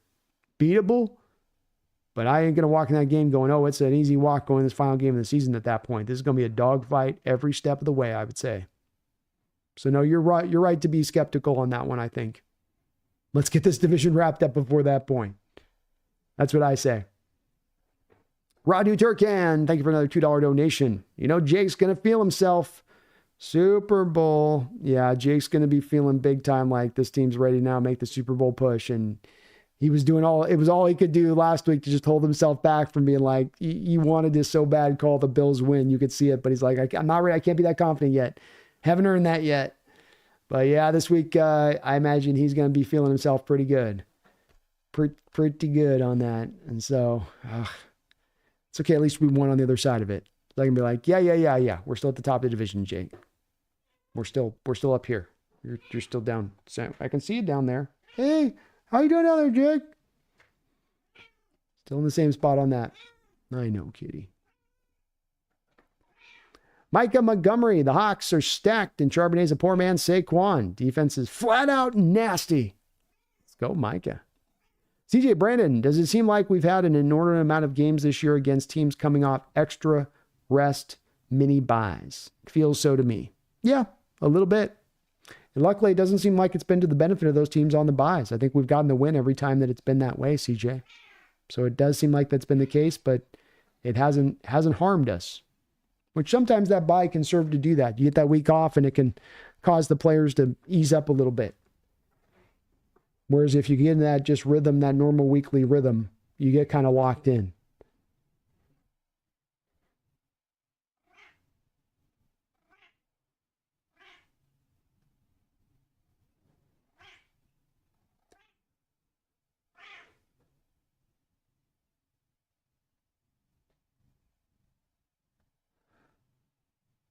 Wilbert says, Geno leading the NFL and passing yards and yards. Oh, no, you're probably speaking space.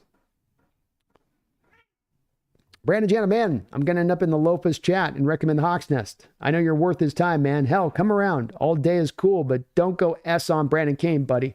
I really want him in here, man. I really do. He's one of my big gets that I'd love to get for the channel, and I've tried multiple times over from Twitter to Instagram, so if you guys can put the pressure on him as well and say, hey, Brandon's tried to reach out to you, reach back out to him, man. Come on, get on the channel. It'll get him, I know it'll get him some subs over there on the All Day podcast. We can get him some love over there, Sen. You know, we show our love out over there, so I'd love to. He's a tough get, though. He's a tough get. I have a hard time, man. Holding down these interviews, man. These guys just, it's tough. Very elusive.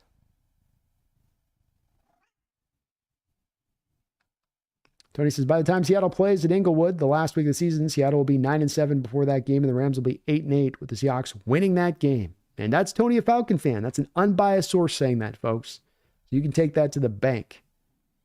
Take it to the bank. And Kieran, yeah, GSN's definitely turned a corner. Kevin, I was wrong about him too, man. I hadn't seen really what this was going to show out to be when it came together, and I had hoped during the preseason, and he was a monster in training camp. I mean, a couple days that I went out there and watched him, he was one of the best players on the field. But just didn't seem like he was tapping into it early in the year, but the light clicked on. And sometimes these young players, you never know quite when that moment will be. But it has occurred. It has happened. It's great to see. Kitty's definitely needing some loves.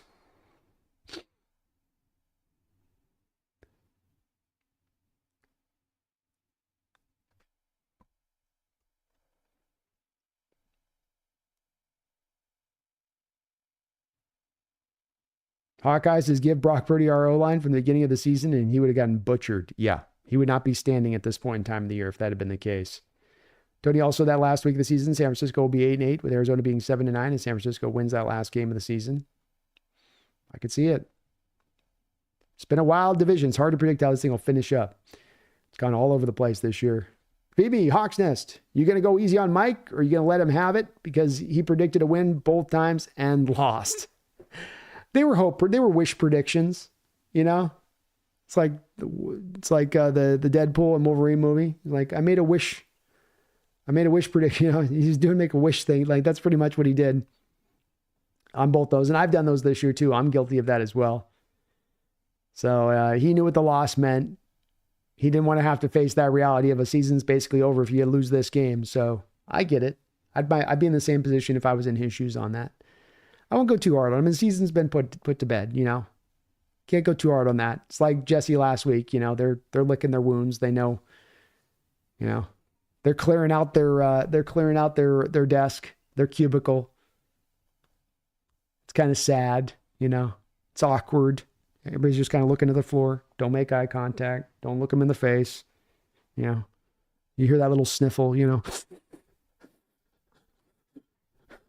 We don't have a trophy. Never won Lombardi ever again. We're never going to. It's a little bit of that. It gets sad. You just got to look away.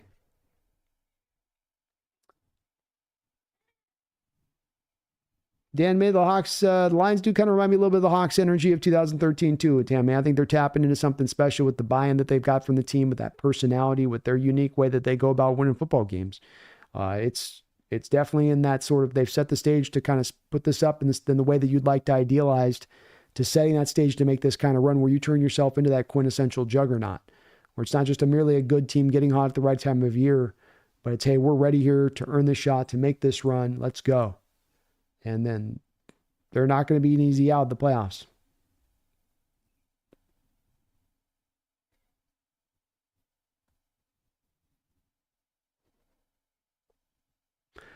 Dune, Hawks Nest, what is your feeling about KJ Wright joining the 49ers coaching staff? I didn't like it. Now I'm laughing about it. I'm hearing the 49ers still have a chance for the playoffs. Hope not.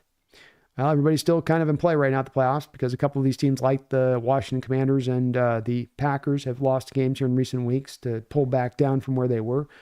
I mean, he wanted to go into coaching. There was an opportunity here to coach. He went where there was an opportunity, and with a good linebacker crew, which would help him to kind of guide him along faster down that road and path. He seems to be a guy who's really well set up to be a coach. So I don't know. I have not really strong opinions on it, to be honest with you, that. I'd prefer him not to go to the Niners. I don't like seeing him over there. Don't like seeing Sherman sign over there. And it definitely doesn't stick in my craw necessarily. Just don't like to see it. But I get why he did it. I'm not sure the opportunity was here as much. Jacob says, I really wish we didn't lose to the Giants right now. Me too, Jacob. That loss may end up looming over the top this whole season when it's all said and done. Because if you have that win, and you really do set the stage then for this potentiality of getting that final week of the season and not having to have that for the division, as opposed to the alternative. Taker610, thank you for the $2 donation, says, next week we are all temporary 49er fans. Yes, we are. Come on, Niners. Hopefully Bosa's back by that game. Maybe they can find a little bit more health back by that game. But yeah, we're Niner fans next week. Come on, San Fran. Come on. Thank you, Taker. Greg, super excited about this Hawks team, but the Rams game will decide the division. And I'm not super confident until I see the Hawks actually get the job done versus that team. Well, you solved the Cardinals this year. You solved the Niners, who've been problematic. You're right. Have yet to solve the Rams. Have yet to solve the Rams. We'll see if we can conquer that particular mountain this year. Space, we have a good foundation in place, and if we can continue to improve, I don't see why we can't compete in the playoffs. Amen. Brandon, you are the effing man. Thanks for all you do, sir. You're crazy awesome. I have a good feeling about this remaining schedule. Let's get it next week against the Wisconsin Cheese Turds. Love 12s. Hey, thank you for that, Brandon. Appreciate you as well for watching, folks. If you can for me, hit that like button. If you haven't already, maybe sub on up. Helps this channel grow. Helps me show up on all the algorithms out there. We've made some great progress once again today. We crossed right back over the top of 18,300 subscribers. We're 1,200 subscribers away from a 24-hour stream. So if you aren't subbed up, get subbed up. Help us get a little bit closer to that mark. I do want to thank the sponsor of the show today, and that's going to be Underdog Fantasy. Underdog Fantasy right now. Take advantage of their code, my code, NEST, on the Underdog Fantasy app. That's Nest. Or click the link down in the description section below, and that will take you directly to the Underdog Fantasy site where they will match you 2 for 1. So $200 down, $100 back. $500 down, $250 back. All the way up to $2,000 down, $1,000 back in your pocket. Freebies off that $2,000 deposit. So extra $1,000 in your pocket, extra money in your pocket using my code from me to you through the Underdog Fantasy app, and you support the show at the same time. We call that a win-win-win. Underdog Fantasy has got some great ongoing contests still going on this year as football season winds down. So get the over-unders on individual players, stack yourself up a nice little parlay, go head-to-head in fantasy. If you lost your fantasy league, are you out of the playoffs? Would you like to still get a little bit of pride back? Well, you can still get into weekly fantasy matchups on Underdog Fantasy today. You can mix different parlays together between football, basketball going on right now. We got baseball around the corner here. So use my code today. Take advantage. Go win yourself some money. They've got also some great little specials in there on some of the bets, 30% bumps here and freebie picks here and whatnot, which they do every single week. But they've sponsored us for the last couple of years and been very kind to do so on that side of it. So thank you to Underdog Fantasy for sponsoring the show, and thank you guys for using the code. There are limitations that do apply in the state of Washington, but if you're using the app in a casino in the state of Washington on their network, you can use the app in full and go crazy. So thank you to them for that. Do gamble responsibly. Dune says the midseason losing streak was necessary to make changes like we did at linebacker. You had to kind of figure out where you're right, where you're wrong, and you're making an assessment early in the year. They made the assessment, and they made the right decisions to pivot in the right directions to correct it. And that's gotten them to their best final shape. Tony, Brandon, in your opinion, would you bench Kirk Cousins, who is 0-4 in the last 4 weeks with 0 touchdown passes and 8 interceptions in that span before the team under Cousins was 6-3, and he had 17 touchdown passes and 7 interceptions?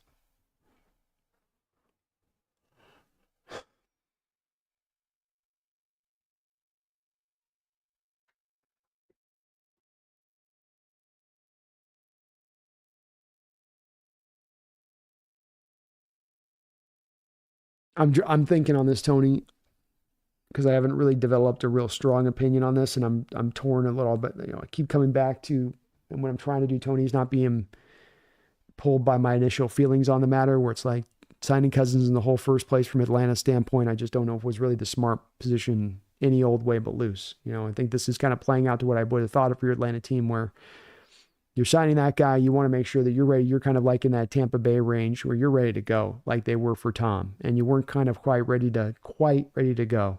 New coach, all that. Kind of feel like you've gotten what you've gotten out of Kurt this year. You've gotten out what he has to give, especially to your point on considering recently where this is trending to. And I think I would be drawn at this point to thinking a lot about, especially with the interceptions coming up more further to the forefront here, Tony. It's one thing to not get touchdowns, but also have the interceptions start to come forward. He can't move anymore in the pocket. And Penix has a significantly better arm than Cousins at this stage of the Cousins career. I think you start to pivot this thing to the future. There's still hopes this year to get a division, and I'm a big guy, and anything can happen in the playoffs. But if I was the Falcons, I'd start to probably pivot this forward in my outlook. Let's start to see what we got in Penix. And let's pivot off Cousins this offseason. You tried something, it just didn't quite work. It's okay. But don't double back down on the mistake. Pivot. Kevin O'Connell, Hawks Nest, do you see the repeat meme of your room? I did see them, yeah. I saw them kind of use it again. They didn't go fully on with it, did they? I didn't look at the picture close. Because they did a little different on this one. So I don't know if they did a different room, but it wasn't my room exactly. They got the 12 poster up there, but they changed the controller. Unless I'm seeing a different one on there than what you were seeing on there. But the one I saw, I was like, they got my gray chair still in there. So that part's similar. But they changed the background a little bit. It's like, ooh, they do me again? They meme me? Did the Seahawks team meme me again? Let's go. Tony Wright, Brandon, I highly respect your football opinion and football IQ. Thank you, Tony. Same is true of you too, brother, from my end of things on the perspective. It's a tough question. It's a good question. And there's nothing wrong with doing that move with Cousins. It's part of why I like, though, and I'm consistent on this, Tony was saying at the time, I like the Michael Penix move. I know everybody was knocking it out there and all of that, but I think I've been kind of proven right on this, Tony, where I said, look, you go get the Dallas Turner guy, or you go get the Latu kid that was from UCLA.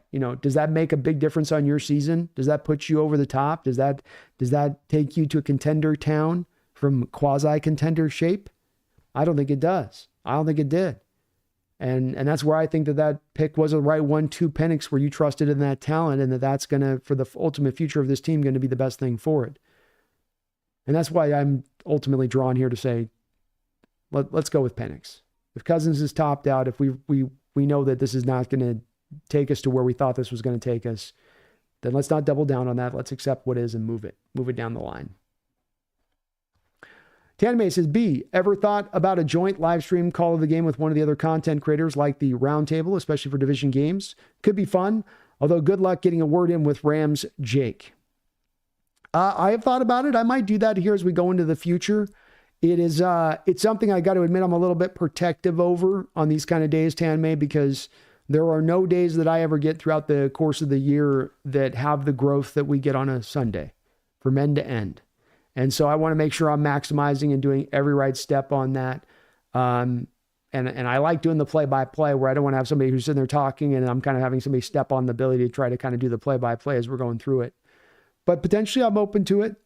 I'm a little hesitant just because, like I said, I'm a little protective over the area and being able to do it. And I love doing it myself so much that I like doing collabs, but I like doing collabs not in that environment where I'm really locked in, and I like doing the play-by-play, and I kind of just am in that flow sort of state of things a little bit. But maybe at some point, probably be more likely to do like a play-by-play game with somebody else, and maybe a non-Hawk game would be a way to kind of do that one, It's a great suggestion, though. I'll think about it. I will. I probably got to be a little bit less protective over this area of things on my side. All right, well, we're going to wrap it up on that note, folks. I do want to thank everybody today. It sounds like we finally got the issues resolved there with YouTube, where they stopped freaking out on us every other one here with this. We've got the stack week up here for you guys en route. Tuesday, we'll be doing the roundtable. So if you're not subbed up, go over to the NFC West Roundtable show. It's a whole separate channel on YouTube I do every week on Tuesdays and Thursdays.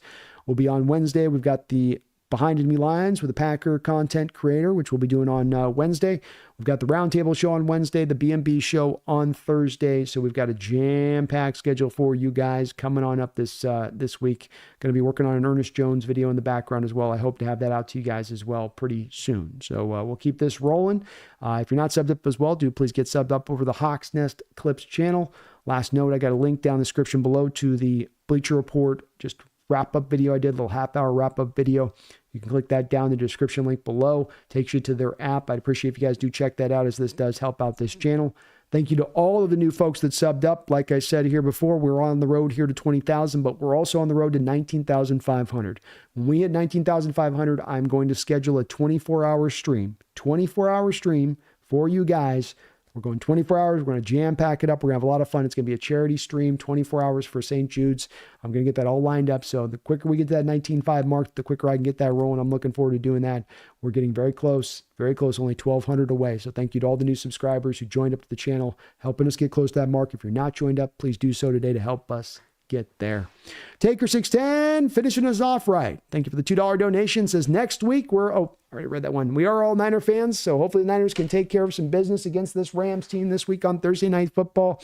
Make us all feel a little bit more warm and fuzzy about our situation. But like I say, it's going to be hard to even feel more warm and fuzzy than we do. You got an 8-5 team, a team that's rounding into its strongest shape at the end of the year, a team that's getting into its healthiest form at the end of the year, a team that's got both sides of the ball that played a good game and were able to work off of each other in this game to get the win, that it was a team effort all the way down the line. These are all such positive signs on the grand scale of things, but they're absolutely exhilarating items to see in the here and now, because this team right now saying, hey, we might be able to make some noise in this season, in this playoff. A year where Vegas had you at 7.5 wins. That was the under. Over. Where are you going to stand? You're already at 8.